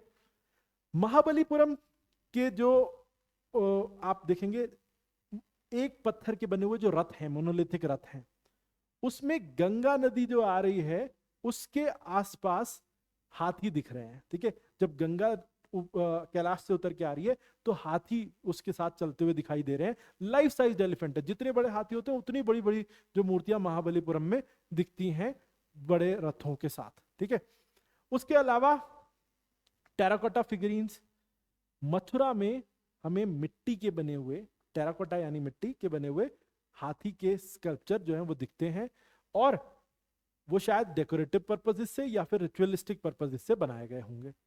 अश्व की बात करें, हॉर्स की बात करें, तो जो बरहूत का स्तूपा है जो सुंगाज ने बनवाया था सेंट्रल इंडिया में, मध्य प्रदेश में, इसके ऊपर बुद्धा को एक नई यात्रा पे जाते हुए दिखाया गया है, उनके अश्व कंठक पर बैठ के। ठीक है, तो ये बरहूत के स्तूपा में बुद्धा जो है अपने अश्व पर बैठ के एक नई यात्रा पे जाते हुए दिख रहे हैं। कुशना कॉइन्स में अगर आप देखें तो कनिष्का जो है वो घोड़े की सवारी कर रहे हैं। ठीक है, और ये दिखाता है कि राजा भी उसे जो है वो अपनी सवारी के लिए यूज करते थे। अजंता के पेंटिंग्स में आप देखेंगे तो रॉयल पोजेशन मतलब राजाओं के एक अमूल्य धरोहर की तरह उन्हें दिखाया गया है। और सेलेस्टियल कैलवेकेट्स मतलब बेसिकली कि ये अश्व जो हैं जो ऐसी जगह मतलब दूर तक आसमान तक जो है वो इंसान को लेके जा सकते हैं। अजंता के पेंटिंग्स में ऐसे उड़ने वाले घोड़े भी दिखाए गए हैं। गुप्ता स्कल्पचर की बात करें जो खजुराहो के अलावा बेसिकली जो बाद में जो स्कल्पचर हैं तो उसमें आप ये देखेंगे कि कई घोड़ों के ऊपर वॉरियर्स बैठे हुए दिख रहे हैं। तो सिंपल है, यानी घोड़े की प्रेजेंस बहुत बार देखने को मिलती है गुप्ता पीरियड से लेके खजुराहो के मंदिरों तक सब जगह। ठीक है, उसके अलावा आर्किटेक्चर में हम देखें यानी कि बड़े बड़ी इमारतों में कहां एलिफेंट दिखते हैं। देखो होयसलेश्वर टेम्पल है हालेबीडु कर्नाटका में, होयसला वंश के द्वारा बनवाए गए थे। इन मंदिरों में ना बेसिकली आपको एक रो में बहुत सारे एलिफेंट्स मिलेंगे जो इस मंदिर के स्ट्रक्चर को संभाले हुए हैं, ऐसा दिखाया गया है। दिख रहे मतलब वो एलिफेंट जो हैं वो बड़े बड़े स्ट्रक्चर्स वो पूरे मंदिर को संभाले हुए हैं। होयसलेश्वर टेम्पल में ऐसा दिखता है। तो टेम्पल के बेस को संभाले हुए हैं वो ये दिखता है एक चीज आर्किटेक्चर में एलिफेंट्स की प्रेजेंस। पिलर और ब्रैकेट्स में कई जगहों पे एलिफेंट मोटिव दिखते हैं जो बेसिकली डेकोरेशन के लिए बनाए गए हैं, वो भी एक चीज है आर्किटेक्चर में हमें दिखता। Fortification large stone elephants guarding, कई जगहों पे हमें किलों के बाहर एलिफेंट्स देखने को मिलते हैं जो किले के रक्षक या द्वार पाल की तरह जो है वो खड़े हुए दिखाई देते हैं। तो ये भी हमें अलग अलग जगह आर्किटेक्चर में देखने को मिलता है।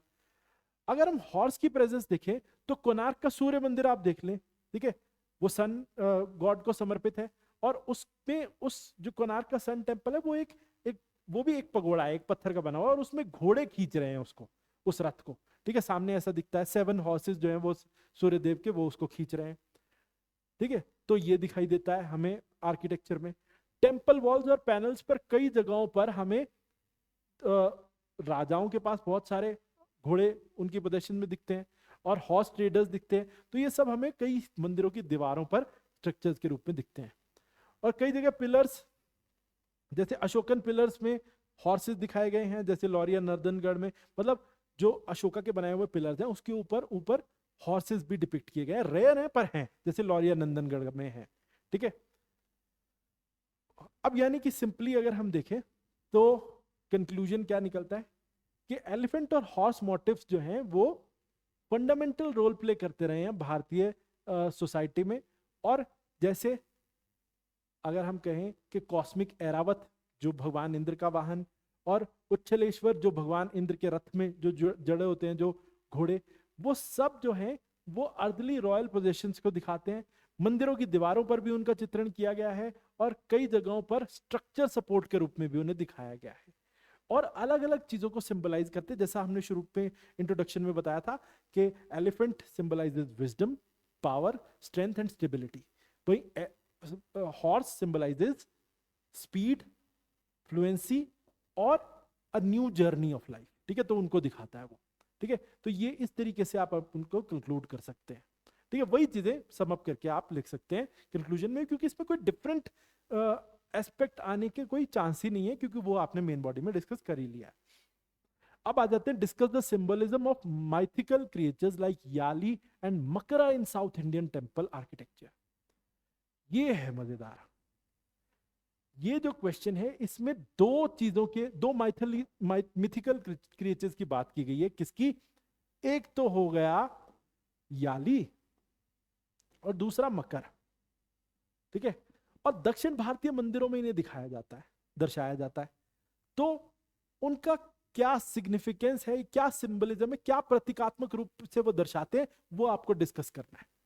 ठीक है, पहले, अब सिंपल सी बात है, याली और मकर उन्होंने बोल दिया, अगर आपको उसके बारे में पता नहीं है तो शायद आप इस आंसर को कर ही नहीं सकते। लेकिन पहले इंट्रोडक्शन में आपको यही बताना होगा कि याली और मकर हैं क्या। ठीक है, तो याली जिसे व्याला भी कहते हैं और मकर माइथिकल क्रिएचर्स हैं जो दक्षिण भारतीय आर्किटेक्चर में कई जगहों पर प्रदर्शित किए जाते हैं। ठीक है, मतलब मंदिरों में कई जगहों पर, बेसिकली पिलर्स पर, गेटवेज पर, वॉल्स पर, डेकोरेशन के लिए और डिवाइन प्रोटेक्शन के रूप में, स्पिरिचुअल कॉन्सेप्ट्स में, इस तरीके से वो आपको ये दोनों ही क्रिएचर्स दिखेंगे। ठीक है, तो एक तो आपने इंट्रोडक्शन में आपने इसमें ये बता दिया कि याली और मकर दिखते कहाँ हैं, माइथिकल क्रिएचर्स हैं। इसमें आपने पूरा नहीं बताया कि ये होते क्या है, नहीं बताया ना इस वाले इंट्रोडक्शन में, पर कहाँ कहाँ होते हैं आपने ये बताया। दूसरे इंट्रोडक्शन में, ये जो दूसरा इंट्रोडक्शन आप देख रहे हैं, इसमें क्या है, साउथ इंडियन टेम्पल्स में यूनिक ब्लेंड ऑफ आर्ट और स्पिरिचुअलिटी देखने को मिलता है और अलग अलग तरीके के जीव देखने को मिलते हैं। याली क्या है, जिसमें एक ऐसा जो है वो कॉस्मिक, आप या ये कह लें कि ऐसे जीवों को दिखाया जाता है।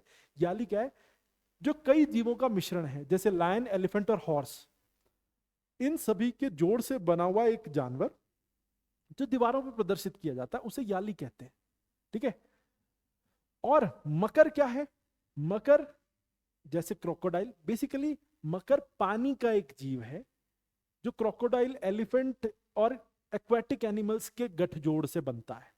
ठीक है, अब इसका मतलब आप थोड़ा सा अगर कंफ्यूज हो रहे हो तो मैं समझा देता हूं। मतलब असल में ऐसा कोई जीव नहीं होता, ना याली ना मकर। याली क्या है, इसमें लायन, एलिफेंट और हॉर्स के बॉडी पार्ट्स को जोड़ के एक जीव वहां पे दिखाया जाता है। और मकर में क्रोकोडाइल, दूसरे एक्वेटिक एनिमल जैसे फिश या फिर डॉल्फिन या फिर एलिफेंट भी साथ में, जो ग्रैंड स्ट्रक्चर को दिखाने के लिए उनके जोड़ से बनने वाला जीव मकर कहलाता है। ठीक है, और ये जो हाइब्रिड एनिमल्स हैं, ये सिर्फ सजावट के लिए नहीं बनाए गए, इनको प्रोटेक्शन का प्रतीक माना जाता था कि मतलब ये सुरक्षा करते हैं। कुछ जगहों पे सुरक्षा और कुछ जगह नेचुरल फोर्सेस से लड़ने के लिए ये जीव जो है वो वहां पर रखे गए हैं, ये समझा जाता था। ठीक है, अब एक एक करके समझेंगे। पहले symbolic roles of mythical guardians in temple design. पहली चीज, मकर क्या होता है। मकर क्योंकि पानी का जीव है तो वो पानी का सिंबल होता है, मेनली पानी के जीव है, तो symbol of water, transition and auspiciousness. मतलब बेसिकली इसके अंदर क्या क्या है एक बार यहां पे देख लो, वाटर एंड फर्टिलिटी। ये जो कंपोजिट क्रिएचर है जिसमें क्रोकोडाइल, एलिफेंट और फिश का एक जोड़ हो सकता है, ये ज्यादातर दीवारों पे किस तरीके से प्रदर्शित किया जा रहा है कि उनके वो पानी की वर्षा कर रहे हैं अपने मुख से।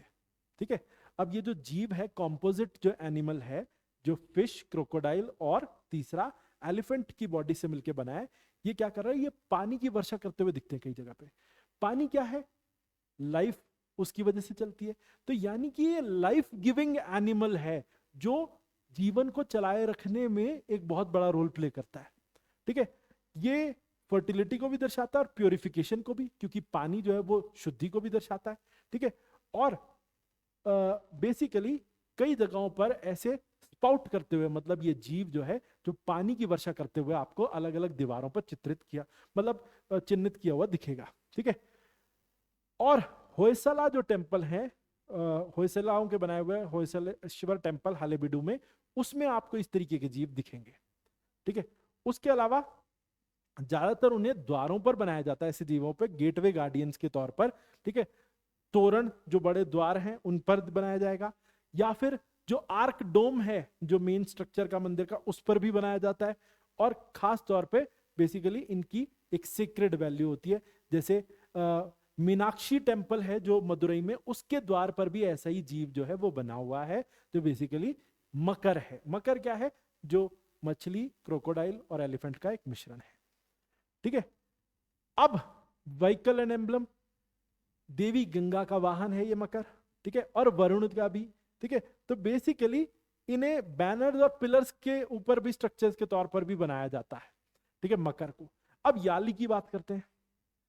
याली जो है ना, जैसे अगर मकर एक जीवन देने वाला जीव है, मतलब जीव ऐसा, मतलब जो कई जीवों से मिलकर बना है लेकिन जीवन देता, पानी या जीवन का प्रतीक माना जाता है या उसको संरक्षित करता है। तो याली कैसा जीव है? याली सुरक्षा प्रदान करता है, याली सुरक्षा प्रदान करता है, प्रोटेक्टिव पावर के रूप में देखा जाता है। इसके अंदर एक फेरोशियस हाइब्रिड देखने को मिलता है लायन, एलिफेंट और हॉर्स का, और ये स्ट्रेंथ और विजिलेंस को दिखाता है। जैसे आप ये कहें कि जैसे लायन जो है ना वो बिल्कुल सतर्क सचेत रहता है, अचानक से जरा सी आवाज से वो सचेत हो जाता है। हॉर्स तो विजिलेंस दिखा रहा है, उसके अलावा लायन और एलिफेंट दोनों स्ट्रेंथ को भी दिखाते हैं, और स्पीड को दिखाने के लिए हॉर्स को भी उसमें इंटीग्रेट कर दिया गया है। तो मतलब जितनी तेजी से वो सुरक्षा के लिए तत्पर रहता है, तो उसी वजह से उसको दिखाया गया है एक प्रोटेक्टर के तौर पे। तो कई जगहों पर पिलर्स पर याली को दिखाया गया है, उसके अलावा वॉल्स पर भी, और जैसे एग्जांपल के तौर पे रामप्पा टेम्पल है तेलंगाना में और बृहदेश्वर टेम्पल थंजावुर में, उसकी दीवारों पर ये याली जो कॉम्पोजिट एनिमल है वो प्रदर्शित किया गया है। सिंबल ऑफ रॉयल अथॉरिटी, राजाओं की ताकत को प्रदर्शित करने के लिए भी, क्योंकि ताकत और सुरक्षा दोनों को दर्शाता है ये, तो उसके लिए भी ये कई जगहों पे दिख रहा है। जैसे विजयनगर के हम्पी के टेम्पल में भी इसको दिखाया गया है। ठीक है, अब कंक्लूजन के तौर पे याली और मकर दोनों असेंशियल सिंबॉलिक एलिमेंट्स है। सच में नहीं होते ऐसे जीव, but they are symbolic elements. पर इनको सिर्फ सजावट के लिए नहीं बनाया गया, ये रिप्रेजेंट करते हैं डिफरेंट एस्पेक्ट्स को, डिफरेंट चीजों को जो उनसे जुड़ी हुई है। ठीक है, जैसे life giving water is given by makara, and security and strength is provided by yali. तो ये आप यहां पर लिख सकते हैं कंक्लूजन। ठीक है, अब आ जाते हैं अपने नेक्स्ट क्वेश्चन पे। Examine the fluidity and narrative dynamism of Amravati relief sculpture in Buddhist stupa art. अब देखो ये खास तौर पे मैं आपको बता दूं, पोस्ट मॉडर्न पीरियड जो था, पोस्ट मॉडर्न पीरियड में मूर्तिकला भारत में प्रमुखता से विकसित होनी शुरू हुई थी। और कहां कहां हुई? 3 जगह थी उसके मेन सेंटर्स, गांधार जो north west part of India, mainly Pakistan Afghanistan region, उसके अलावा Mathura north India, and Amaravati Vengi जो आज का जो है वो तेलंगाना आंध्र प्रदेश रीजन है। ठीक है, तो मेनली आप ये देखें तो ये 3 रीजन थे। इसमें अमरावती के जो रिलीफ स्कल्पचर हैं, मतलब अमरावती में जो दीवारों पर स्कल्पचर बने हुए हैं बुद्धिस्ट स्तूपा आर्ट को दिखाते हैं, जो उसके बारे में आपको बात करनी है कि कैसे वो फ्लूडिटी को दिखाता है, मतलब कैसे उसके अंदर बदलाव है आर्टिस्टिक होराइजन में, और साथ ही नैरेटिव बेसिकली कैसे कहानियों का चित्रण किया गया है उसके अंदर अलग अलग तरीके की। तो वो आपको यहां पर उस पर डिस्कशन करना है। पहला, Amaravati school of art 2nd century से 3rd सेंचुरी बीसी से 3rd सेंचुरी एडी के बीच में, यानी कि जिसे पोस्ट मॉडर्न पीरियड हम कहते हैं। 2nd सेंचुरी बीसी मतलब मॉडर्न्स का डिक्लाइन, और गुप्ताज का राइज 3rd सेंचुरी के बाद हुआ। तो इस पूरे पीरियड को हम पोस्ट मॉडर्न पीरियड कहते हैं। इस समय पे Amravati school of sculpture art develop हुआ। ठीक है, ये आप इंट्रोडक्शन में दे दें। और कहां पे? Amravati Andhra Pradesh reason of today's. ठीक है, और इसमें आर्टिस्टिक ट्रांसफॉर्मेशन दिखता है बुद्धिस्ट स्तूपा आर्ट में। जैसे यहां पर it replace static symbolism with dynamic flowing story telling that visually engaged devotees. मतलब जहां पहले क्या होता था, सिर्फ मूर्तियां बनाई जाती थी या बहुत छोटे स्कल्पचर बहुत बेसिक से बनते थे।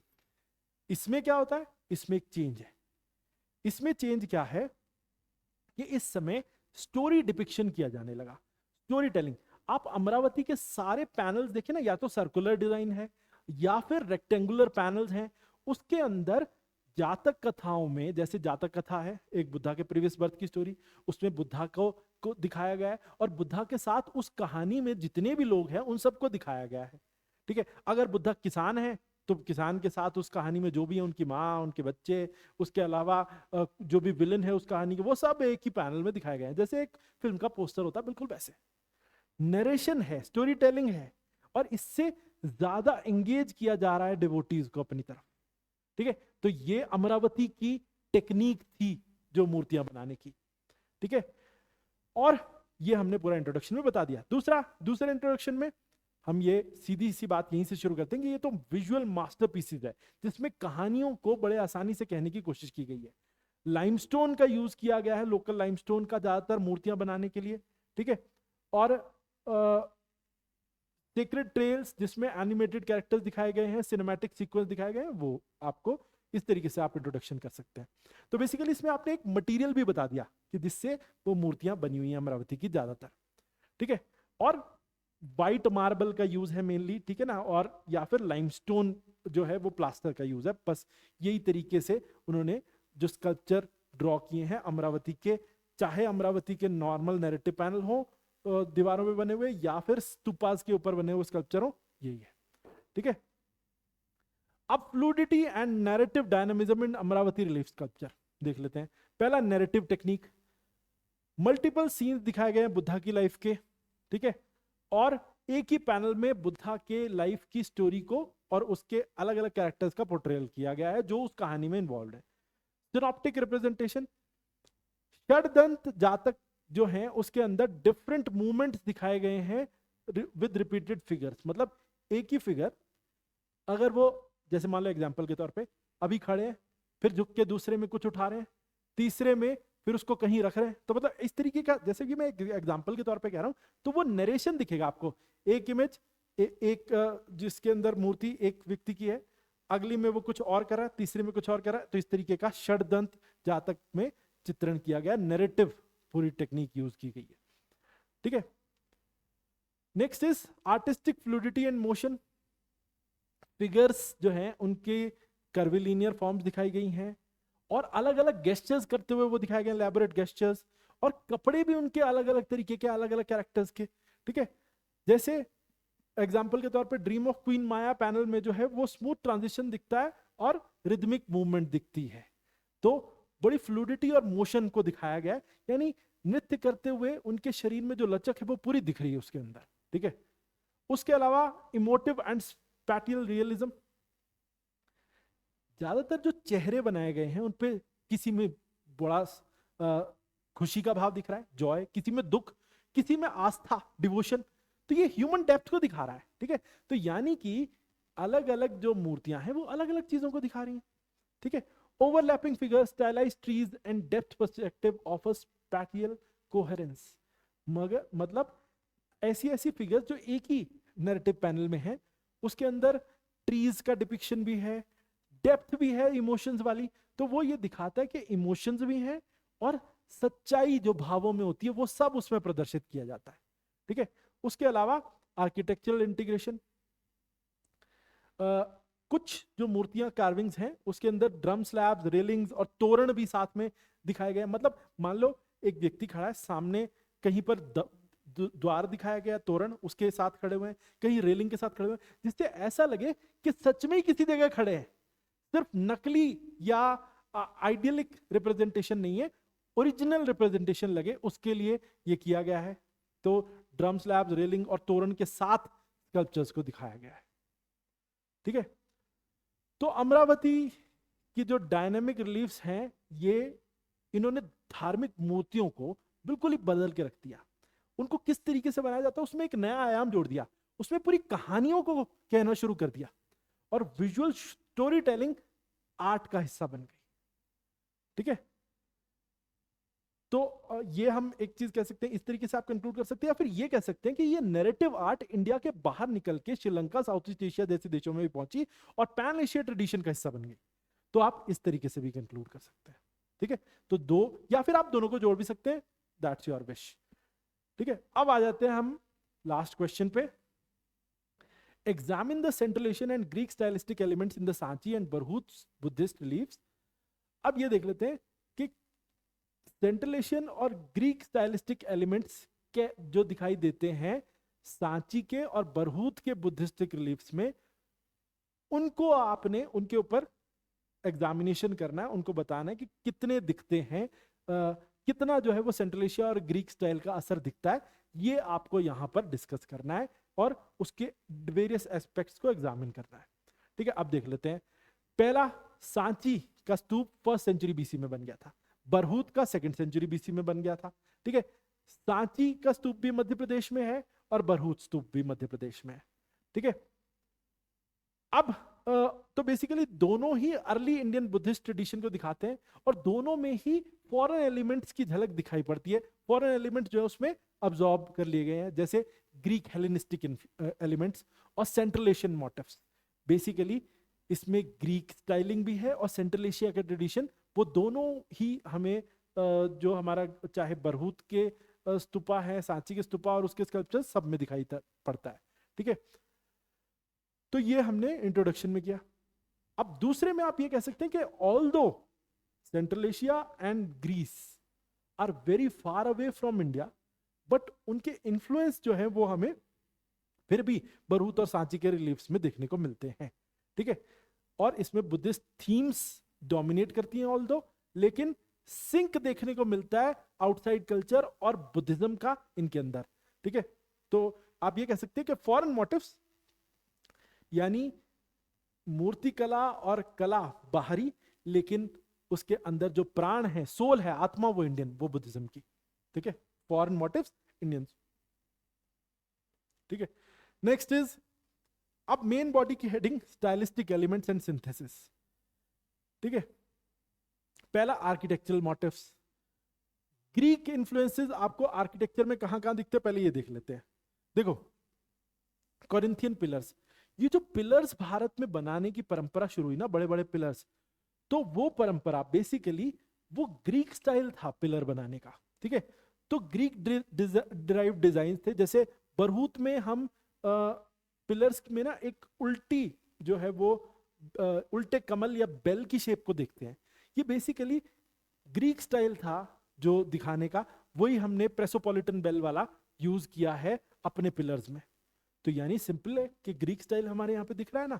प्रेसोपोलिटन बेल जो है वो ग्रीक जो जैसे मंदिर की घंटी होती है वो बेसिकली वहां पर यूज होता था, वो यहाँ पर देखने को मिला।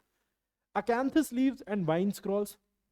अब बेसिकली खास तौर पे जो फूल पत्तियों का डिजाइन जो ग्रीक जो आर्किटेक्चर में हमें दिखता है, वो वैसा ही डिजाइन जो है वो आपको जो कुछ कैपिटल्स में जो बेसिकली जो पिलर के ऊपर जो स्ट्रक्चर होता है उसके बेस में आपको दिखेगा, वो ही फूल पत्तियों का डिजाइन है same.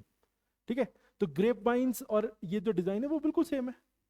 Figural naturalism, gentle drapery. अब बेसिकली दूसरी चीज देखें, इन्हीं जो ग्रीक आप जो आर्किटेक्चर में हम देखें, जैसे ग्रीक आर्किटेक्चर में होता है और स्कल्पचर में भी जो मूर्तियां बनाई जाती है ना, उसमें जो कपड़ों का डिजाइन है वो बड़ा फ्लूइड होता है, मतलब लहराते हुए कपड़े दिखते हैं, फोल्ड दिखते हैं कपड़ों में, वो ग्रीक स्टाइल में। तो ये फ्लूइड क्लोथिंग फोल्ड्स जो हैं वो हमारे बरहूत के यक्ष यक्षिणी इमेजेस पर भी दिखते हैं। लेकिन अगर हम मथुरा के स्कल्पचर से कंपेयर करते हैं जो इंडियन स्टाइल है, उसमें तो बॉडी से कसे हुए कपड़े दिखते हैं। ये इंडियन स्टाइल है जिसमें शरीर से कपड़ों को बिल्कुल सटा करके पहनाया जाता है ज्यादातर मूर्तियों में। लेकिन ग्रीक स्टाइल क्या है कि जिसके कपड़ों के फोल्ड्स बिल्कुल प्रॉपर दिखते हैं। तो ये हमारे यक्षी इमेजेस जो है ना बरहूत के, उसमें साफ दिख रहा है, यानी कि वो ग्रीक स्टाइल है। ठीक है, उसके अलावा सेंट्रल एशियन, पर्शिया से आया हुआ, जैसे एनिमल्स और कॉम्पोजिट बीस्ट, जो अभी हमने बात की थी कि सर किसी जानवर का है, बॉडी किसी और जानवर की, ये ट्रेडिशन पर्शिया से आया है। ठीक है, लायन बेसिस एंड ग्रिफिन्स, मतलब जिसमें किसी में जो धड़ है वो शेर का है, किसी में सर शेर का है। तो ये बेसिकली बरहूत में हमें देखने को मिलता है अलग अलग स्कल्पचर्स में। ठीक है, और ऐसे ही माइथिकल क्रिएचर्स जो है वो सांची के जो है वो अलग अलग जो है वो द्वारों के आसपास भी हमें इसी तरीके की जो मूर्तियां वो देखने को मिलती हैं। तो ये सेंट्रल एशियन स्टाइल है बेसिकली, जिसमें कॉम्पोजिट एनिमल देखने को मिलता है। उसके अलावा फ्लोरल एंड ज्योमेट्रिक पैटर्न्स। अब बेसिकली जो फूल पत्तियों का डिजाइन है ना, ये पर्शियन स्टाइल है। मुगलों ने भी ये स्टाइल जो है अपनी जो पेंटिंग्स में, बेसिकली जो जितने भी आर्किटेक्चर बनाया ना मुगलों ने, आप उसमें देखोगे फूल पत्तियों का डिजाइन डोमिनेट करता है दीवारों पर हर जगह। और ये पर्शियन स्टाइल था, मेनली पर्शियन स्टाइल था जो मुगलों ने भी अपनाया। और यही सेंट्रल एशियन स्टाइल आपको हमें दिख जाएगा कहां पर, ये आपको बरहूत स्तूपा में भी और सांची में भी। तो यानी कि सिंपल आप देख रहे हो बरहूत के खास तौर पे मेडेलियन एजेस में के लोटस पामेट फ्रिजीज, बेसिकली जो बॉर्डर है उस पर कमल का और फूल पत्तियों का डिजाइन देखने को मिलता है। ठीक है, उसके अलावा हिराटिक स्केल, यानी कि बड़े बड़े large figures, higher status, basically ये भी देखने को मिलता है। इसके अंदर आप ये क्या देखोगे कि बहुत बड़े बड़ी जो इमेजेस हैं वो पर्शियन स्टाइल में बनती थी, वैसे ही बड़ी बड़ी इमेजेस हमें यहाँ भी देखने को मिलती हैं। जैसे बुद्धा का एक बहुत बड़ा खाली तख्त, क्योंकि एक्चुअली बुद्धिस्ट ट्रेडिशन में ना शुरू में जब तक हिनायना ट्रेडिशन था तब तक बुद्धा को एक इमेज के रूप में नहीं दिखाते थे, तब सिर्फ एक खाली तख्त दिखाया है जो बुद्धा का तख्त है जिस पे बुद्धा विराजमान होते हैं। तो वो इतना बड़ा दिखाया है जो स्टाइल पर्शियन स्टाइल था मेनली, ठीक है। उसके अलावा Indian dominance, story telling Indian tradition में है, तो जातक कथाओं का जो डिपिक्शन है बरहूत में किया गया और क्वीन माया का जो ड्रीम पैनल दिखाया गया है वो हमें स्टोरी टेलिंग ही तो दिखा रहा है, ठीक है। उसके अलावा फ्रंटल कंपोजिशंस एक चीज है। अब इंडियन डोमिनेंस, अब मतलब आप जैसा हमने ये कहा कि क्वेश्चन में क्या कहा था कि सेंट्रलेशन और ग्रीक स्टाइलिस्टिक एलिमेंट्स जो दिखते हैं लेकिन इंडियन एलिमेंट्स भी हैं, जैसे एग्जांपल के तौर पे दूसरा बिल्कुल जो इमेजेस है ना वो सीधे खड़े हुए हैं।